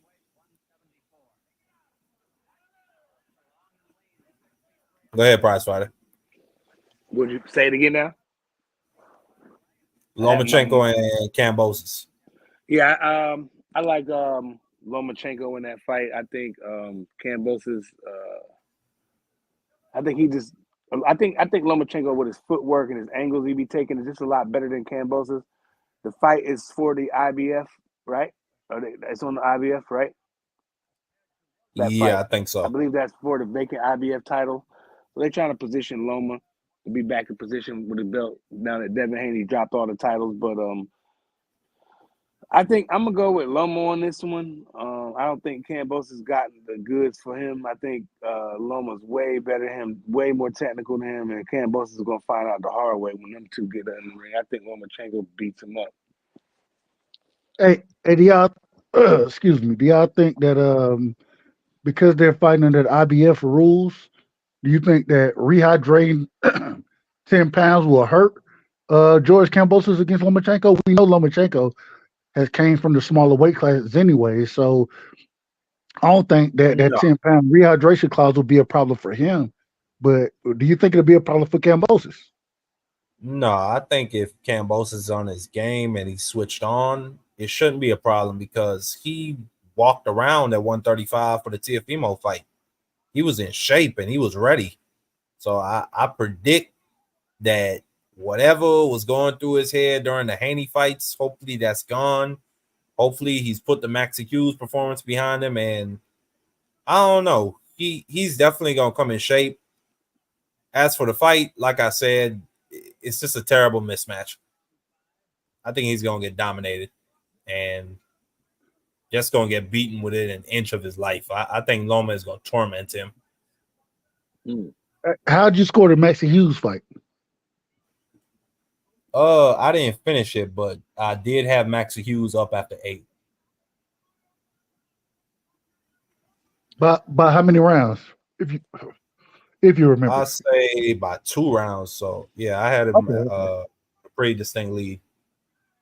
But you still thought it wasn't Maxi Hughes wasn't just running away with it. No, I mean listen, he was winning the rounds, but yeah, they were competitive. Okay, well I can't ask. You ain't see the entire fight, so you ain't see it. So all right. I was gonna ask if you thought it was a robbery, but because you didn't see the entire thing, you can't say one way or another. Yep. I thought it was a robbery, man. I ain't gonna hold you. I thought that Maxi Hughes won the fight. I thought he was putting hands on Kambosos. Kambosos didn't look good in the fight, in my opinion. He had some moments early in the fight, but Maxi Hughes was putting hands on that man. You know what I'm saying? Like, I didn't think I think when it came down to it, I think I probably had to score. I don't know something. I don't know. I think I had Maxi Hughes winning 4 more rounds. So what, 8-4 or whatever, Maxi Hughes. So at the same time, I didn't think Kambosos showed up in that fight at all, especially with what we seen. I just texted BVO. Especially what we seen against, or seeing him have in some of his other fights, the T.O. fight, the Devin fight. So even though I didn't think he won a round against Devin, so but I don't put Maxi Hughes on that level. So I mean, it is what it is. I just thought that we see a better Kambosos than what we saw. That was pathetic, man. That was pathetic. I agree. I think Lomachenko going to go in there and put hands on this man. I think that Kambosos has fast feet, but they're not very educated. And because Lomachenko has such education in his footwork, the way he changes angles, the way he is able to keep his head off the line when he attacks, those type of things, we've seen Devin have problems against him. If Devin got problems against you, I think Shakur will have problems. I think Tank will have problems. I think he gonna beat the shit out of Kambosos. I think he'll beat the shit out of Kambosos. I got Lomachenko decision 9 rounds to 3. Mm. Maybe 8-4. Maybe 8-4. Yeah, that's what I see too. Dub, I see Loma smoking Cambozo. Yeah, I see it more at most 10-2, just simply off the fact that Lomachenko is a slow starter. So maybe Kambosos might win the first 2 rounds, but even then, it's like I don't even know if he'll win 2 rounds, bro. It could be 11-1 or 12-0. You know Those what? are 2 very realistic scorecards for me. This is the one thing that I think early in the fight is going to give Lomachenko problems. I believe Kambosos, he's going to come forward, and we've seen Lomachenko struggle to fight off the back foot. So if you can push him back in those early rounds, I think he has a chance to win some rounds. But the problem is once Lomachenko finds you, once he understands your timing, understands your rhythm. Mm-hmm. I don't give a damn what type of what's your name, whether it's Devin, whether it's Teofimo, I don't care what's your name is. He's gonna give you problems. You know what I'm saying? He's Loma gonna give does you trouble. not get credit right side. He's one of the greatest pressure fighters I've ever seen grace the ring. When he understands and he's your rhythm and your educated with it. pattern, he's Educated. on your ass. Facts. That's a fact. And that's why when you watch him fight, I don't care if I ain't gotta like Lomachenko. You know, matter of fact, I ain't gonna hold you. I actually like Lomachenko. I like watching him box. Lomachenko is like Kobe to me, and when I say that, I'm saying because I was never a Kobe fan, but at the same time, I can't help but love watching him play basketball because I love the sport and I know everything that this man is doing right now is calculated, and I feel the same way about Lomachenko. You know what I'm saying? Although I'm not a fan of Lomachenko, I love watching that man fight because when I watch him fight, I see so many different levels of skill, different variations of skill. The calculated, I can't take nothing from that man. I can't take nothing, and I don't want to because I enjoy the sport. And so, yeah, Lomachenko, that man can fight. He can fight. Yeah, he And definitely can fight. I just don't think that Kambosos. I don't think Kambosos got a chance in this fight. I think it's another mismatch for him, man. I really don't know how good Kambosos got lucky, really, man. Let's just keep it a buck. The man had a split decision with Lee Selby, a split decision with Mickey B, and then came and fucked around and beat up Teofimo Lopez. He got lucky. He caught Tio at a bad time. Come on now, right side. Hold on. The Now man is a road warrior. Listen to me now. Listen to me. Backyards. Hold on. Listen to me though. But listen to me. Let me finish. Let me finish his story. I'm trying to finish Kambosos' story, right? So we got the split decision. Lee Selby, Mickey Bay. Mickey Bay, an old guy. Lee Selby. I like Lee Selby actually. I think Lee Selby can box. But at the same time, I don't put Lee Selby on nobody. I don't put him on the upper echelon of anything. Same way I don't put Mickey Bay on the upper echelon of anything. You know what I'm saying? So you get split decision there. And then you fuck around and you beat Teofimo Lopez. A fantastic victory. I'm gonna give you credit for it. I give Kambosos credit for the Teofimo Lopez victory. But then you go in and you said Road Warrior. Then you go into the ring with Devin for 24 rounds and don't win one round against that young man in Australia. So now Devin is if Kambosos is a Road Warrior, Devin got to be one too. So and then after that, you go in with you have the opportunity to fight a Shakur. You don't take that fight. And then the fight you do take with what's the Maxie Hughes. Maxie Hughes, thank you. The fight you take with Maxie Hughes, I'm gonna say it's a 50-50 fight. You know, I believe was it a split decision? I believe it might have been a split decision. I can't It remember. was. I don't, I and think it so was. a majority decision. It was oh, either majority or a split. It was a majority or a split, but it wasn't it unanimous. wasn't unanimous. It wasn't unanimous. Let me put it that way. It wasn't unanimous. And so you go to that lengths with Maxie Hughes, and now you're going to fight Lomachenko. The only fight I can really give you credit for is the Teofimo Lopez fight because that's the only fight you clearly won. Everything else has been hope and a wish. And against Lomachenko, I don't give a damn what you're fighting at. You ain't gonna win a hope and a wish fight. You're not gonna win that. And so, yeah, Lomachenko's gonna win that fight easily. The only question, in my opinion, does he stop him? I don't think he stops him. I got it on the scorecards, but I wouldn't be surprised if Lomachenko stops George Kambosos. I wouldn't be surprised. I definitely believe Yeah, it. I agree with that. Yeah. I think. Well, fellas, I listen think. real quick. Hold on, Free. I'm about to jump off here. I gotta get up a little bit earlier than tomorrow morning, so I'm gonna let y'all brothers cook, man. Appreciate it. Shout out to my partner, MarkyDan, and we will be back again tomorrow Hey, Prize. for BVO Boxing. What's I up, like dog? Prize, man. It was fun. Always, Prize, man. Much love and respect, man. For I sure, appreciate man. Man, for sure, man. I appreciate y'all brothers for pulling up, man. I'll get with y'all tomorrow. All right. Yeah, peace. it. Yes, sir. Yeah, I think Loma is going to beat Kambosos. I see it somewhere around between 9-3, 10-2. Kambosos is one of those guys. He he's an okay fighter. He's not real great in anything. He's okay in everything. He's okay in everything. He's not real good or great in anything. He's okay in everything. He has okay power. He has okay defense. He has okay footwork. He has okay boxing ability. He's not good or great in anything.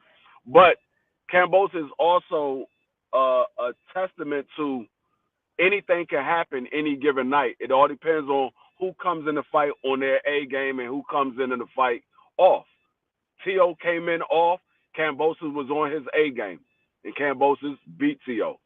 But we also see when the guys are much better than you and y'all both come in y'all A games, Kambosos is not messing with none of them.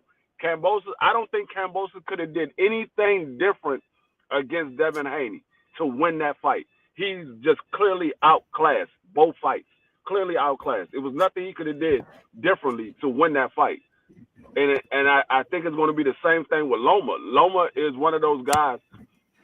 You have to be either strong enough to keep him on his back foot or defensive enough to make him miss and work hard.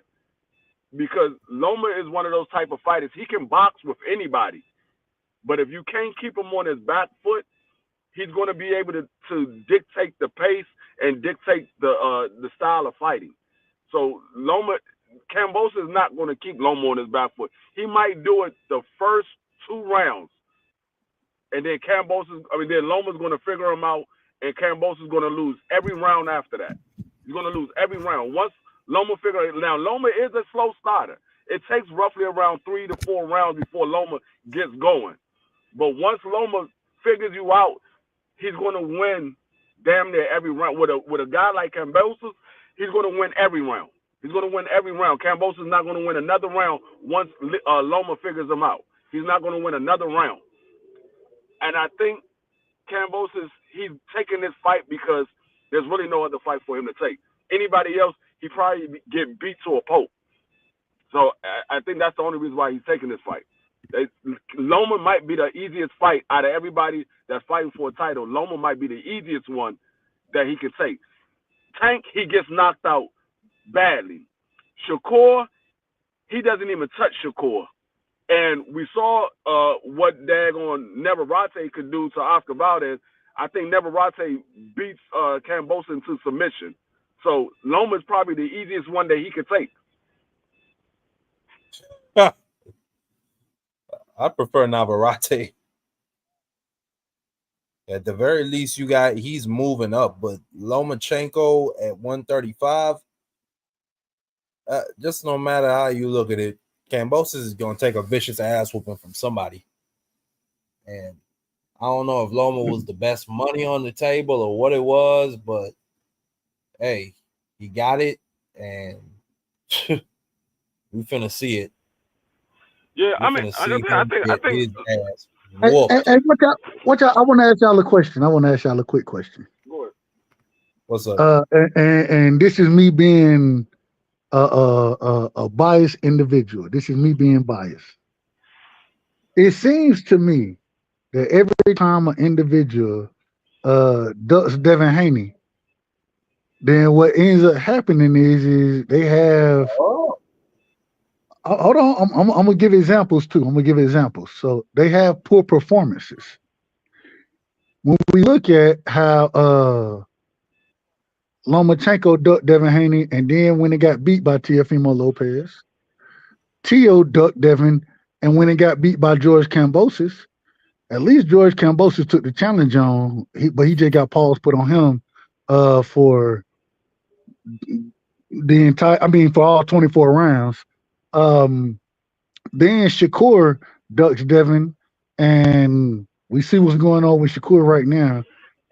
Ryan Garcia ducked Devin, and we see how Ryan's career. Do y'all think what it seems like is there may be a curse to ducking Devin? You probably just want to fight. All right, side. I was waiting for that. Absolutely. There is. Did you agree with me? Did you agree with me? Yes. Are you kidding me? Been following this shit way before the Ryan Garcia and Shakur. You could go back to Loma.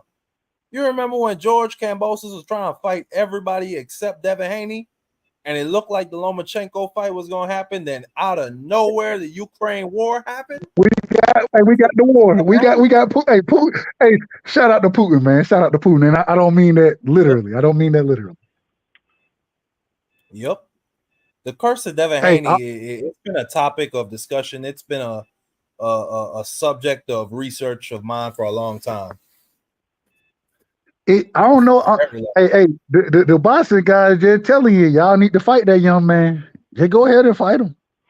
Yep. Because you can't avoid him. No weapon formed against him shall prosper. You niggas better fight him. So hold on. So Marky, what you're telling me, I'm not making this up. I ain't just talking delusionally, am I? No, this is real. This is real. Not only that, Ryan Garcia fell into a depression after Let me ask you a question. Let me ask you a question, Dub. We saw the Lomachenko fight with Devin Haney, and a lot of people said it was a lot closer than what some people believe it is. Some people believe that Devin won 9-3. Some people believe that Loma won. Some believe that it was a draw. Whatever you believe happened, it is over and done with. Do you think that fight looks a lot different if they would have fought back when Devin wanted to fight Loma? Absolutely. Absolutely, I do. I give Loma a much better chance to win that fight if he would have took the fight early with Devin. But that goes once again into the curse of ducking Devin. Yep. Sure, fought him when he was younger. If I agree with you, Free. When Devin was calling for that fight, I thought he was ready.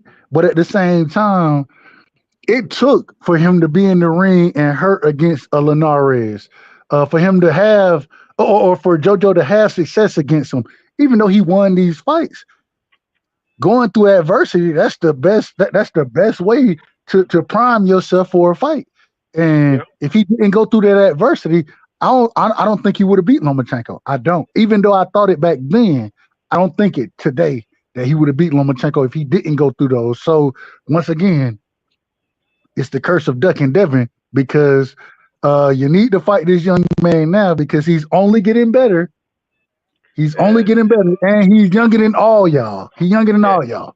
And I'm gonna tell you, Dub, that is the reason and the sole reason why Lomachenko was in the back crying, because the plan that he had did not work out for him. He said, God damn it, I should have fought him earlier. That's what he was crying about. He wasn't crying that he lost the fight. He was crying because his plan was fucked up. But this how bad it is right here. This how bad it is. Because once again, you got to remember, Devin was fighting under who? Top Rank at that time. I ain't gonna hold you. A close fight, in my opinion, was gonna go to Lomachenko. And Devin, once again, the curse of Devin. I think Bob thought the same thing that I just brought up. And for some type of way, this young man was able to pull it out, get a 8-4 unanimous decision against Vasily Lomachenko. Something that we ain't ever seen just happen like that. It was because of Loma's arrogance. It happened in the T.O. fight, and it happened in the Devin Haney fight. He took the 12th round off. According to him? Yeah, according to him, he took the 12th round off. And he said he did it in T.O.'s, and he did it in Devin. Both those fights he lost. And both those fights was close. And if he would have, I believe, if he would have won the 12th round in both of those fights, he would have beat both those guys. But this is the problem. You tell me a champion that goes in there and say, you know what? And I done seen Devin do it. I done seen Shakur do it. I done seen Tank do it. Well, they done beat a guy so bad that they know this 12th round don't mean shit. It don't mean shit. I'm gonna tell you one person. Hold on, real quick. Last thing. But when you in a close fight, you tell me a champion that's in a close fight and say, I'm gonna give this round up. No. If it's a close fight, if I ain't beat you in my opinion 10 rounds to 1 at this current moment in time, then I gotta go out and fight your ass because I don't know how the judges might have it. I gotta go fight. And Loma, he that ain't in his blood. It is what it is. Go ahead, my bad. It's only one person I know that did that, but it wasn't the 12th round. His dumb ass did it for 4 rounds, and that was Oscar De La Hoya. That nigga took off 4 rounds. He had Trinidad beat. That man literally played around for 4 rounds. Hey Tony, come talk about it. Tony, come talk about it. You know, we ain't got no respect for you. And go ahead, my baby. I was done. I don't have no problem if somebody believed that Loma won. I don't have no problem if somebody believed Devin won. I had it a draw. I thought it was that close that it was a draw. But I'm not mad at nobody saying that Devin won. I'm not mad at nobody saying Loma won. It was a close fight. And the thing is, this is what the thing is. I called the fight over here on this channel, and after the fight, I scored it 8-4. Went back and watched it a second time, scored it 7-5. Right. The thing is the judges get one chance to score. So if I was a judge, I would have scored it 8-4 for Devin. Yeah. If I was a judge, and that's what the judge scored. That's what I tell BVO all the time because he told me, I went back and watched. No, you don't get a chance to go back and watch it if you're a judge. And that's the other thing with BVO. When I called the fight over here, he scored the fight 8-4. He scored it that way. Yeah, and I said it was a draw. I was like, man, I got it a draw.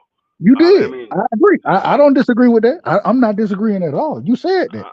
I like this was a close fight because Devin was doing his thing, but Loma also had success in that fight too.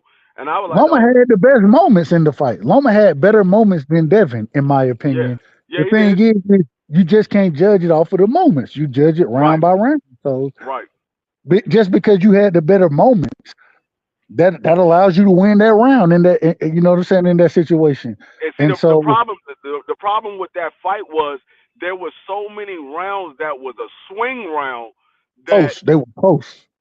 Yeah, you like, okay, do I give it to Devin or do I give it to Loma? So that's why I was like, man, it's a draw, dog. This is a draw. I got to see it again. And I wish they would have fought again, but we all know that Devin drained himself to make that fight. So that's why they didn't have a rematch. But that fight was so close. I would have loved to see another fight. Because man, but who knows what would happen in the second one? Two things.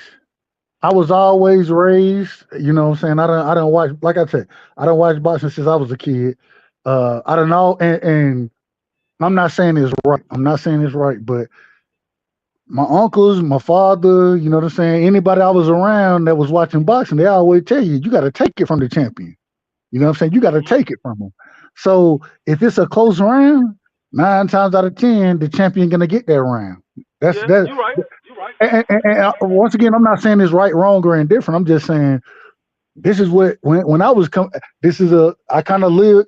Bro, you know how when you're coming up, what you hear when you're a youngster from the old heads you respect.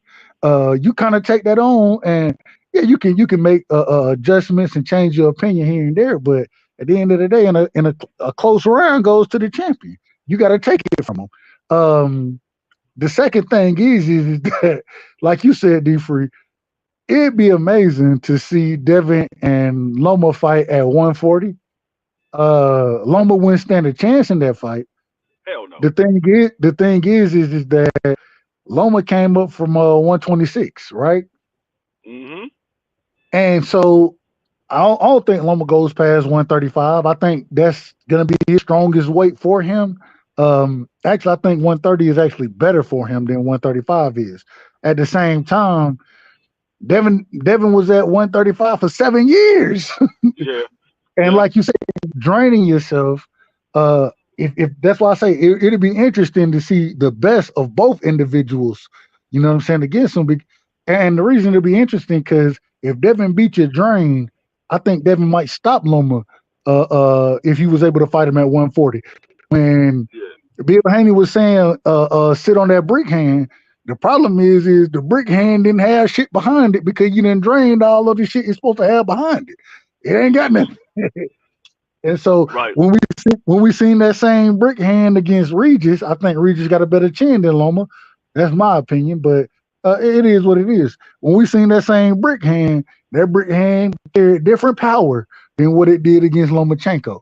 And so I think Devin did all he could do at 35, and that's why I'm happy to see him move forward. But at Yeah. the same time, I think Lomachenko is the scariest he'll ever be at 30, not 35, because the people at 35 are bigger than him, whereas at 30 they're closer to his size, and I think he can make that weight comfortably and be very effective. But at 35, you know what I'm saying? I don't think he got a chance. But at the same time, the man is 35, so Yeah. If you look at Loma's career, that's where he had his most success at was at 30. That's where he built his career at is at 130. He fought at 126 for a couple fights, and then he went to 130, and he built his career at 130. That's when he fought Gary. He fought Gary at 130. He fought I'm gonna put some no respect no on no. his name, Mr. Gary. Mr. Gary. He fought. If you could call him Mr. Gary, I can call him Gary. Yeah, I know him personally. you know him personally, so you know him personally. he fought he I fought respect that. Gray I at 130. respect that. He fought Gray at 30. He fought what's the name the Cuban Rigondeaux. He fought Rigondeaux at 30. But That's where Rigondeaux came up. Didn't he Oh, go fight ahead. Gary at 26 yeah for the belt? Rigondeaux came up to 30. Yeah, Rigondeaux came from what 22? 22. Rigondeaux came up from 22. He came up 2 weight classes to fight him. Yeah. Go ahead. My bad.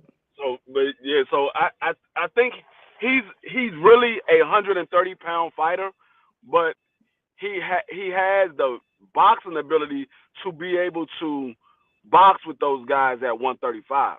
He just don't have that power that he had at 130.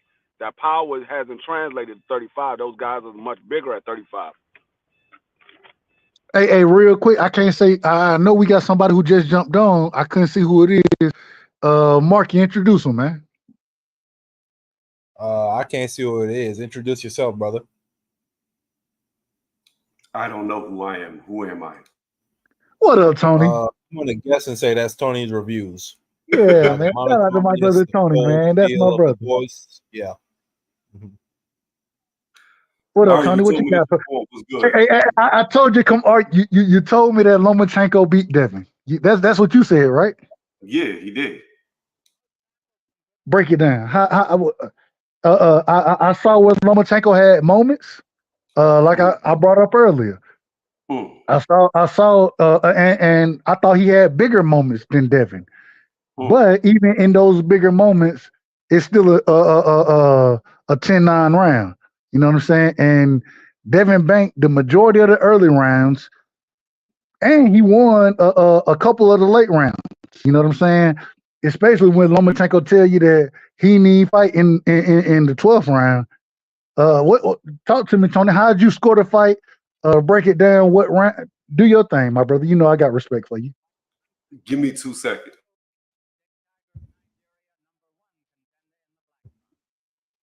To do what? Well, why he taking a few I'm seconds? so confused. Yeah, I was about to say 1 and 2 just to fuck with you. Congratulations to He threw BVO. me off. He threw me off. Congratulations to BVO for hitting 2,500 subscribers. Congratulations, dog. Oh, Shout congrats, out to bro. Shout out to BVO, man. One of the most biased individuals that I know in the sport of boxing. He gonna tell you he non-biased, but shout out to him because regardless, man, that's my brother, and he run a hell of a channel, and he allow you to get your bars off. Shout out to BVO, man. Much love and respect. Congratulations, family. Congratulations. Hey, Doug, who's got admin rights to this live right now? Who can share screen, all that? BVO can, and we don't know if he listening or not. Well, we know he listening because he just said he just dropped that. So, Well, in the private chat, there's a 2-minute video. I'm gonna let that play, and then we can talk about it. well, you can't let it play. BVO got to let it play. So just talk That's about. what I'm saying. I'm waiting for him to play it. Hold on, let me put the share screen. And it's my video, so they have the rights. No copyright strike. Tony's reviews, given all rights.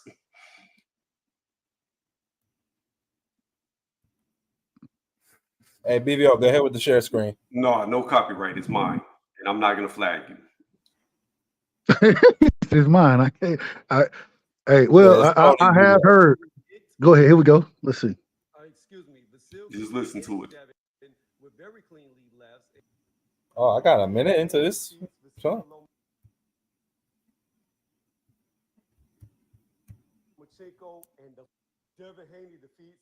Lomachenko, and the fix was in. Devin Haney defeats Vasil Lomachenko, and the fix was in. Y'all were right, except the fix was in for Loma because he lost his fight. Before I get into it, hit the thumbs up, sub, and notification bell. That way you get updated when I drop the newest content like this. With that being said, let's get into the breakdown. So let's go by the rounds. Round 1, Haney. Round 2, Loma. Round 3, Loma. Round 4, Haney. Round 5, Haney. Round 6, Haney. Round 7, Loma. Round 8, Loma. Round 9, Loma. Round 10, Loma. Round 11, Loma. Round 12, Haney. Lomachenko landed more shots than Haney and landed more power shots than Haney. But they robbed Lomachenko. All right, let's go. Round 1. Devin did good. Head and body to Vasil. However, Vasil caught Devin with a good flurry at the end of the round. Round 2, Vasil hit Devin with some very good lead lefts. Devin started the round off strong, but Vasil finished it strong. Round 3, Vasil keeps getting hit. Vasil keeps hitting Devin with very clean lead lefts and combos. Devin does land good body shots in the round. Round 4, round could have went either way, but I feel like Haney's body shots won him the round. Round 5, round could have gone either way as well. Vasil hit Devin with some very good combos, but Devin did better with the body shots. Round 6, Vasil looked to slow down. This round, Haney did good body work. That's really the story of the fight, was the body work that Haney was doing. Round 7, Haney landed some good shots, but Vasil was landing the much better, harder shots. Round 8, Vasil caught Devin with too many good combos in the pocket. Devin did land good body shots. Round 9, Vasil cannot miss Devin with the straight left. Round 10, Devin is only letting singular shots go, and Vasil is hitting Devin with combos. Round 11, Vasil is starting to pick Devin apart. Round 12, Vasil didn't really do much in the final round. Devin did land some good singular shots again. So that's how I saw it. The crowd was booing, and Devin won by robbery. So good job to Devin, but you lost this fight. If you saw the fight, let me know what you thought about it in the comment section below. Yeah, as you can tell, I was tired as fuck when I made that video. But there you go. Well, real quick. Even in your round by round, a lot of times you would say, well, Vasil did this, but Devin did the better, or Devin did this, but so and so, or Vasil did the better. You had swing rounds all throughout your commentary. So let me break something down to you. Hold on. Is that correct? Or is that right or wrong? That you had swing rounds throughout the commentary? Yes or no? Yes. All right, go ahead. Break down what you're gonna break down. My apologies. And here's the thing about it. I gave every single swing round to Devin Haney. Every single one. And I still had it 7-5 for Loma. And I gave every single swing round to Devin Haney. So if you listen to the ones that were swing rounds all throughout, they all went to Haney. Every single fucking one. And he still lost. When you just named the fight off to us, as far as how you scored it, you scored it 8-4 for Lomachenko. You only gave him 4 rounds. It was 7-5. You only gave him 4 rounds. No, you only gave him 4 rounds.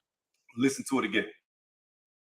I'm not talking about. I'm talking about what you said before the video. No, I said 7-5. I never said it was 8-4. That's never came out of my mouth. All right, I counted the rounds that you brought up. You said Devin won. I believe you said Devin won. Devin 5, 6, and 12. No, not at all. Nah, you said 1, 3, 4, 5, and 12. Okay. You got it then. You got it. Yeah, that's 5 rounds. You got no. It's a close fight. At the same time, I went back. I scored it originally. I called the fight. I scored it how I scored it, 8-4 Devin. Then I went back and scored it 7-5 Devin. I think it's one of those fights, bro. It's a close ass fight. It's a legendary fight, and at the end of the day, how can you call a 7-5 fight a robbery? That's my whole thing. How is it a robbery? It's a robbery when it's 7-5 and I give one fighter every single swing round and it's only 7-5. That's a robbery. All the judges scored it 8-4. I can understand it being a robbery, right? So I can understand it being a robbery in the sense that you can't find 7 rounds to give to Devin Haney. Like, that's real. And here's what's so crazy about it. All the judges scored it 8-4. They all scored it 8-4. 6 rounds to give to Jonas. Devin damn near got put on his pockets in the 10th round, and one of the judges gave Devin the 10th round. Devin didn't land no shots in the 10th round. He still won on one of the judges' scorecards. So I don't really care what the ringside judges said, because one of them was fucking blind to give Devin the 10th round. So you think the fix was in for Devin? Yes, I do. Why would and make this make sense to me? And I'm asking you, Tony. Hold on, real quick. Let me ask my question. I ain't asked the question yet. BobArum is the individual, right? This is a top-ranked promotion. BobArum wanted Lomachenko to get this fight. Why would Bob pick judges that's gonna have it in for Lomachenko? Why would he do that? For the same reason, and this is my opinion, these are not backed by facts. Cannot prove it. Saying that No. We want your opinion.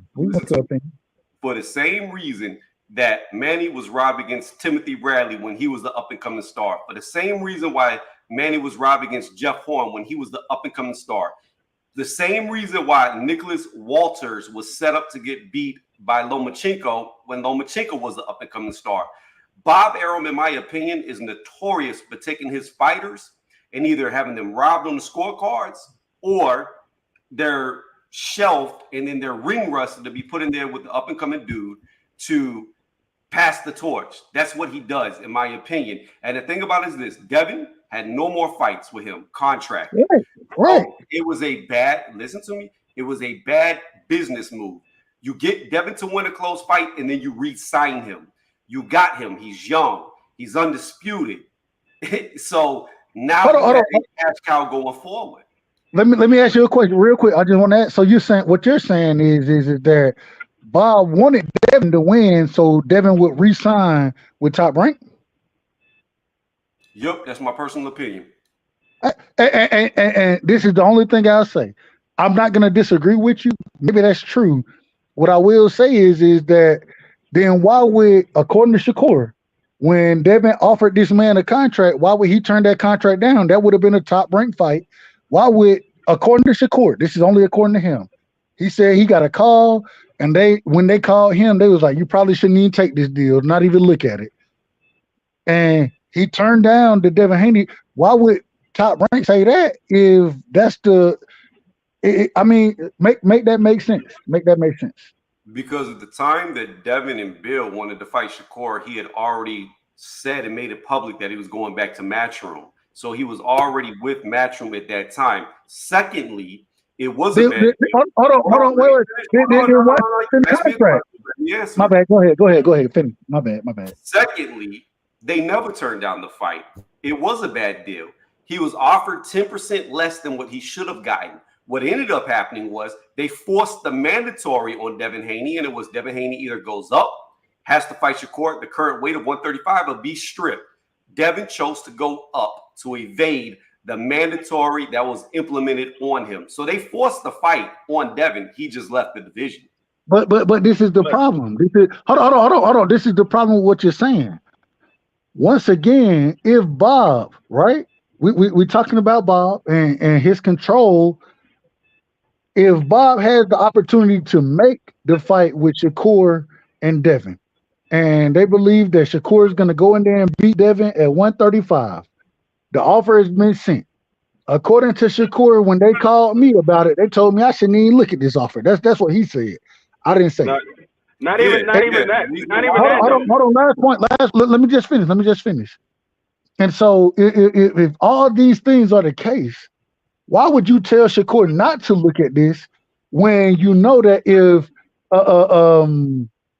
if you don't make the fight with Devin and Shakur, Devin is going to fight on Matchroom? Why wouldn't you try to make that fight happen? Why wouldn't that be? If I'm Bob, I'm saying, damn him fighting Regis. I want to see him and Shakur. This is one of the big dogs we got over here. Yeah, let's make this fight happen. And then we think that Shakur can beat Devin. And when Shakur beats him, we retain the belts over here. Why wouldn't Bob do that? So, as I said, first off, once Shakur got the win, the robbery win over Lomachenko, he left TopRank immediately. He went to Eddie Hearn immediately.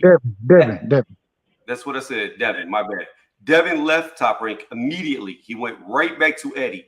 Eddie, with Bill Haney and Devin, were the ones that made the offer to fight Shakur. I do agree. Why look at a contract that is shorting you 10% when we can force this mandatory and now you got a 30% instead of a 20% split? See, the problem is that people have is this. The fight was never turned down. The fight was forced on Devin Haney for a higher percentage. But that's the problem. That's the problem. Hold up. But it wouldn't even got that far because Devin Haney and Bill Haney had went to BobArum for a 4-fight option before he even got the fight with Loma. He went for a 4-fight option. So if they wanted another fight with Devin, they could have signed him for the 4-fight option. And outside of that, and that's a fact. Outside of that, the other problem is that why would you allow Devin to go and work with somebody else if you can have an opportunity to sign him to another fight deal? Why would you do that? It doesn't make sense. First off, I've never heard nothing about no 4-fight deal because it's always been Kambosos rematch, one more fight, and everybody knew that last fight was going to be. No, it was. Hold on. Wait. Shakur Stevenson himself said, and he said that they called me with the 25% offer that Devin was giving, but they also said I probably shouldn't entertain the deal.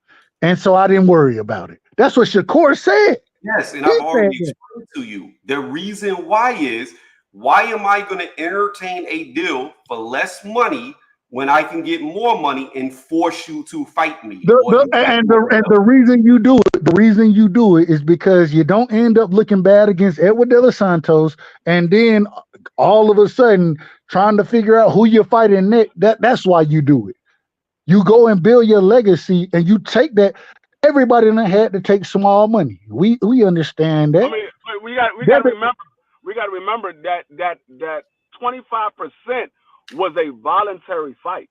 Devin didn't have to fight Shakur Stevenson. He wasn't the mandatory at the time. So Devin gave him 3 offers. He didn't want the other 2 offers. So the last offer he gave him was 25%. It was no mandatory at the time. Yeah, but even after that, the WBC had already came out and said you can either fight Shakur Stevenson or you can fight Regis Prograis. The WBC had already given Devin that option, and so when you send that contract, what you're saying is, hey, bro, I'm gonna give you a chance to fight for undisputed. You know what I'm saying? I'm going to drain myself again. We done already agreed that Devin was draining himself for the Lomachenko fight. So we know he's going to drain himself again for the Shakur fight. I'm going to drain myself again. You take the 25%. I'm going to take the 75%, and we're going to fight for undisputed. And when you turned it down, Devin he moves up, still fights for 6-7 million, you know what I'm saying, against a Regis Prograis, and put hands on that man, and it's even more comfortable. All I'm saying is Shakur missed his opportunity. He missed it. And hold on, last point, Tony. And he's missed it twice. The reason he's missed it twice is because he had the opportunity when Devin was the undisputed champion. He lost his belts on the scale at 130. And that before he lost his belts, he had the opportunity to come up and be the mandatory to Devin. He had the opportunity, but he lost his belts on the scale. He done missed the opportunity twice. Why are we capping for this brother, man? And I root for Shakur. I root for him. So, yes, he did miss weight on the scale. And yes, he didn't even try to make weight in the second weigh-in. He didn't care. Furthermore, that was to get an advantage in that fight, in my opinion. It had nothing to do with Devin, nothing to do with a mandatory. He wanted to wait. I agree with that. So, against Stacey, I agree with that. Moving past that, coming back full circle, it comes down to the fact of you have a guy who has an ego, who is a former champion, who's saying, I am worth X amount of dollars. Either give me X amount of dollars, or I'm going to force you to fight me for that X amount of dollars that I am worth. Devin did have an option. It was stay at 135, be forced to fight Shakur or vacate, or go up in weight. He chose to go up in weight. But either way that you look at it, Shakur never backed away from the fight. He never turned down the fight because he literally forced the fight on Devin. Devin chose to leave the division. But Tony, we're not saying that. Go ahead. If you think about it, Shakur was never in the picture for Devin. Devin was going to fight Loma and move up anyway. The only reason why he was going to stay at 135 was to fight Tank Davis. Then Shakur came into the picture. Shakur was never part of that situation. Shakur put himself in that situation. So Devin gave him an offer, and he wanted to force to be more money. So Devin like, well, you want more money? I'm giving you an offer. I don't have to take this fight. I'm giving you an offer. If either you take this offer or I go to 140 and fight at 140. He chose to take it to the sanctioning body instead of negotiating with Devin Haney. He went straight to the sanctioning body because they came to him with 3 different offers. He never gave them. All he kept saying was he wanted 50-50. He never came down from 50-50. So you keep saying you want 50-50. Even when he sent the letter to the sanctioning body, he said he believed he should get 50-50, but whatever you decide, I will go with that. So he wanted 50-50. Instead of you negotiating, you stuck on 50-50. If you would have said, look, just give me 30% and we can make the fight, that man was stuck on 50-50.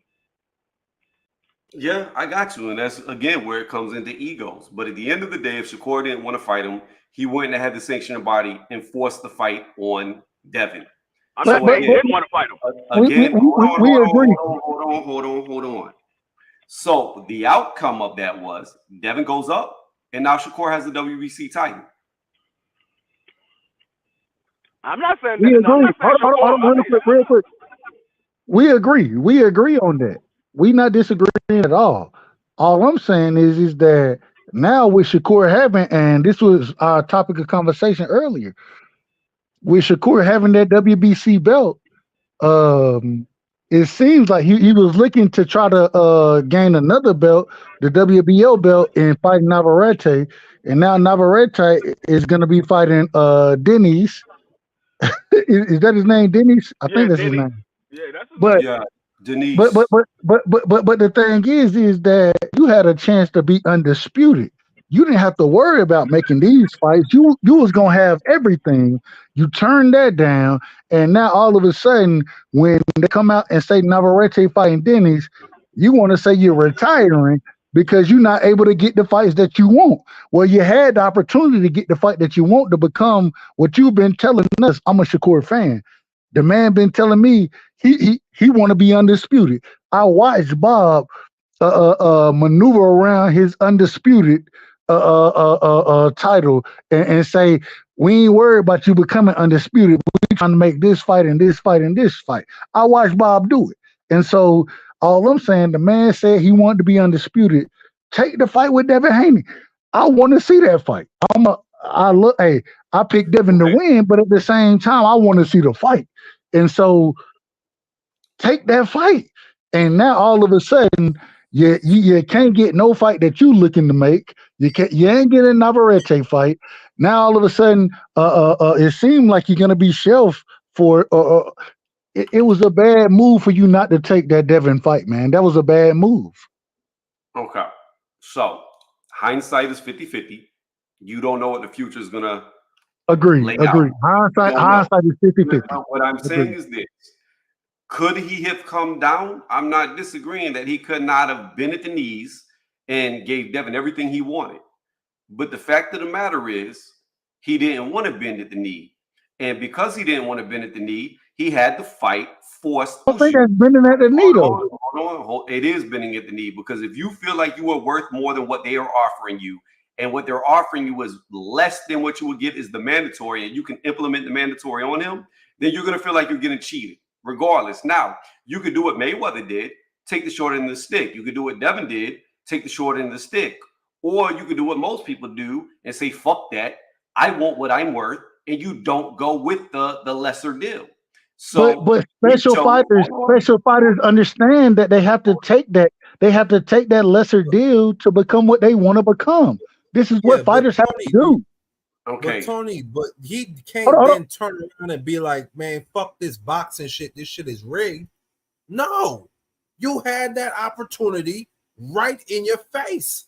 You could have took it. Nobody's denying that, though. What I'm trying to tell you is, I'm not denying that he chose not to go with the 25%.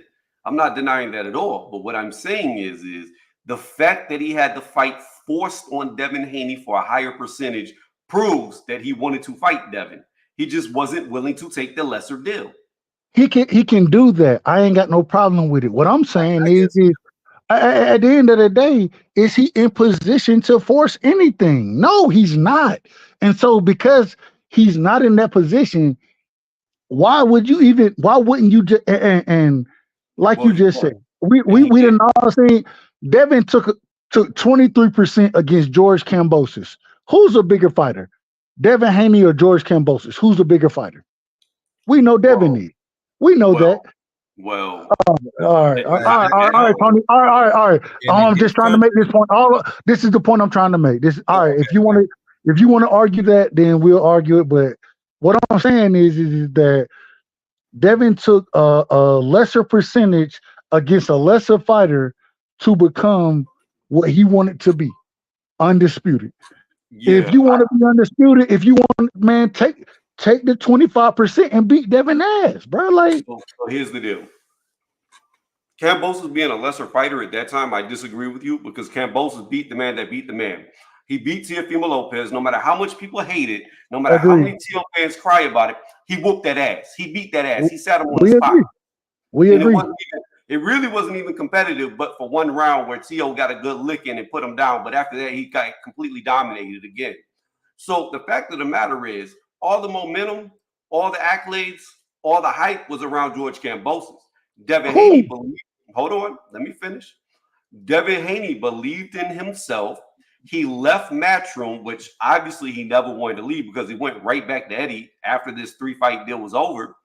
He did this stupid, I call it the Don King deal, because, you know, Don King used to make you sign to him to fight his champions. Yeah. He took the Don King deal, did what he had to do, and then went back. I give him all the credit in the world for that. But what I'm trying to tell you is not every fighter's like Devin. Not every fighter's like Mayweather. Not every fighter is going to take less than what they are worth. And they're going to force you to pay them what they feel they are worth because of their ego. And that's what Shakur did. Devin decided not to stay at 135, move up in weight. But the outcome was Shakur now has his WBC title. But this is the problem with all of it. Everything that you just said, everything you just brought out. You tell me who's the victor in the situation. You tell me who won the situation. Both.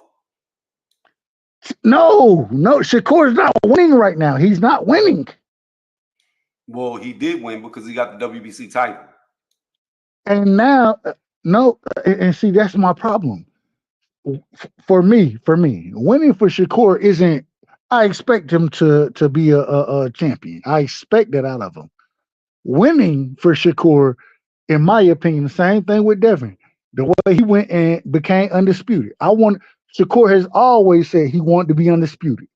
Bob told us even when Shakur was talking about being undisputed at 30, it may have been 26, matter of fact, either 26 or 30, one of them. I can't remember exactly where.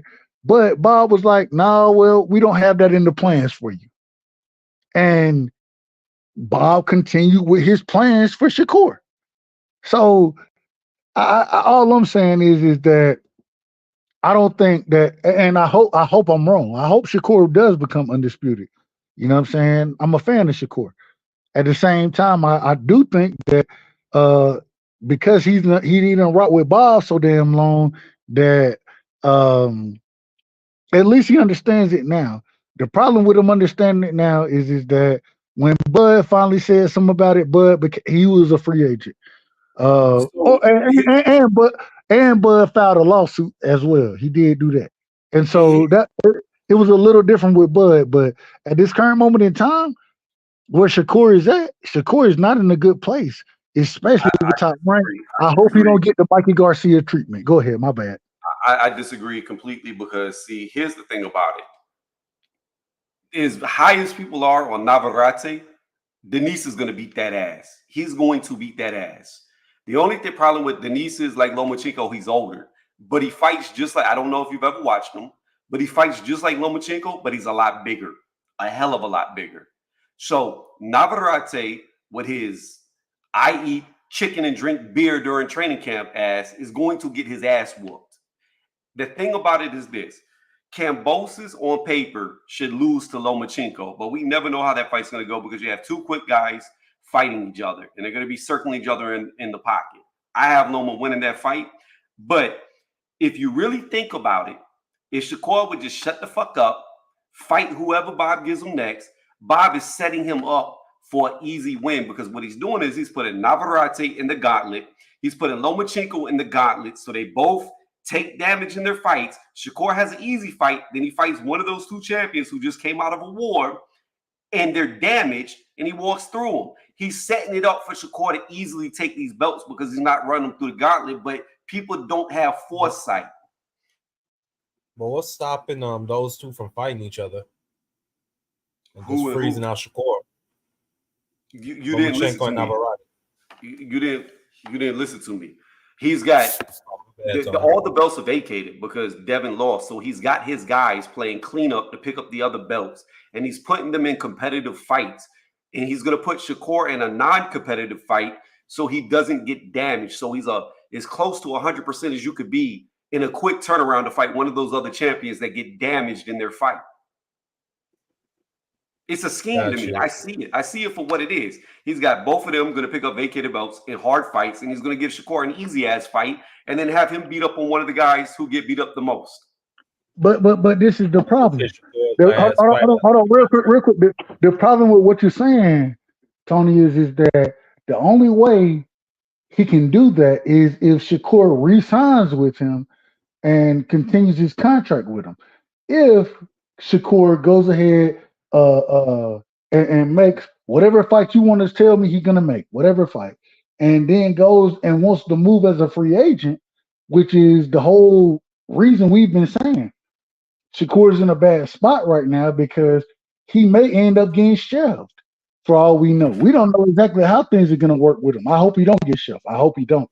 But we know that BobArum, especially when you start talking about moving outside and working outside of Top Rank, being a free agent, quote unquote, we know that we done seen BobArum put fighters in situations where if you're leaving here, you're not leaving with a belt. We done seen this happen multiple times. So that's the conversation and the question we have to ask.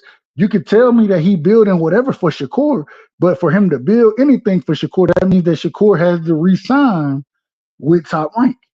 And do you think Shakur re-signs with Top Rank? That's my question for you, Tony. I highly doubt Jared Anderson, Keyshawn Davis, Shakur. I highly doubt any one of them re-sign with Top Rank because of Terrence Crawford. I highly doubt Crawford is going to take them all away from Top Rank, in my opinion. And no, I don't think he resigns. But what I'm saying is if BobArum dangles, you want this belt, you want this belt. Well, these are with my champions. Resign and I'll get you these fights. Then he very well could resign with them to get those title shots that he wants for Undisputed. Because no matter what, nobody else is going to control 135 but Top Rank. They're going to have all the power. No, I agree with you. All I'm asking is, and the same way like you just said, I don't think Shakur has a chance to become. We already heard the man say he wanted to be undisputed previously, and we watched BobArum say that ain't how we trying to move you. That we done all seen that happen already. And so if Shakur, my thing is I think Shakur, like he said already, he got one more fight with Top Rank. I believe he thought it was going to be Navarrete, and now that it's not Navarrete, that's why I'm asking the question as far as how does Top Rank move him, because Shakur, according to him and the way he's been speaking, he ain't re-signing with Top Rank. He looking to deal with anybody to make the big fights happen. You know what I'm saying? So it's all good and well to say certain things, but when you have a boss like Bob, like I said, we seen what happened with Mikey Garcia. We seen Mikey Garcia speak on leaving Top Rank and then not get shelled for damn near 2 years. We seen it happen. Floyd is And so, $1 billion. I don't know how much Floyd is currently worth. I know he at least worth both $500 million. So,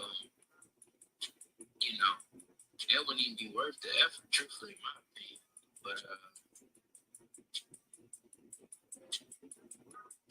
at this point, Floyd need to really just fall back, right? It don't really seem like Floyd and them in the business to promote a lot of fight. They want to get 1 or 2 stars. are we on something else? What is this? Hold on, what is this? Oh, no, I can hear background. Let's think about it. Why is Floyd conspiring versus that man? It's because they still got a stake in Tank Davis' career. They're not doing all that for Rolly. They don't care about Rolly. They trying to cash Rolly out, y'all. They trying to cash Rolly out for the highest bidder. That's why they wanted him to go fight Ryan. They trying to cash Rolly out. They know Rolly ain't. Yeah. Rolly is a damn industry plant, bro. Rolly can't box. Rolly hit hard, but that's it. And you know what? That should tell you how the hell is Rolly a champion, and how does he have the limit? Yeah, I don't. Dumb gone. All right, I'm about to hop off and go to bed. The name that he does with Y'all zero have a good boxing night. skills, losing multiple fights that he got by gift robberies and all this. That just tell you if a guy like Rolly with no skill, with little no talent really in boxing, if he can sit up here and become all of this in the sport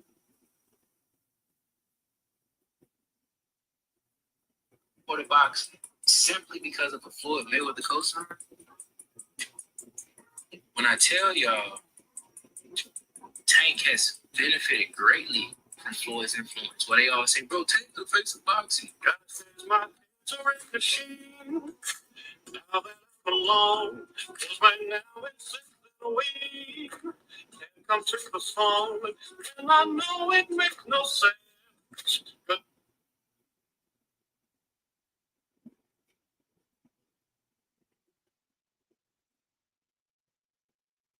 sure he is. I give him that, or Canelo is, whatever you want to say. But think about it, y'all. What would Tank do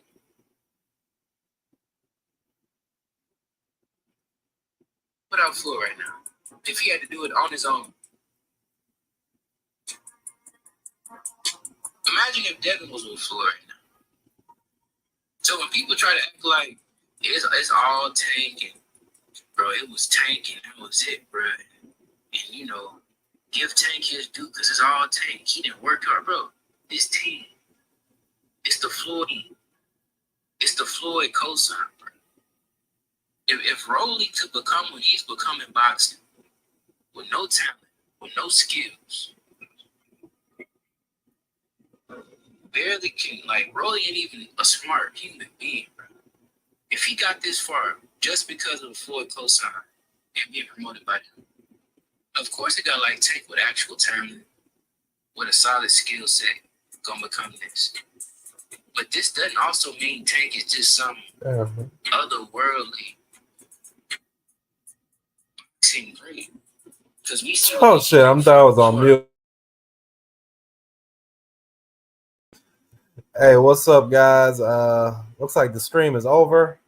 Damn, I thought I was on mute. I probably booted those guys off the panel with all the noise I was making. That's my bad, right side and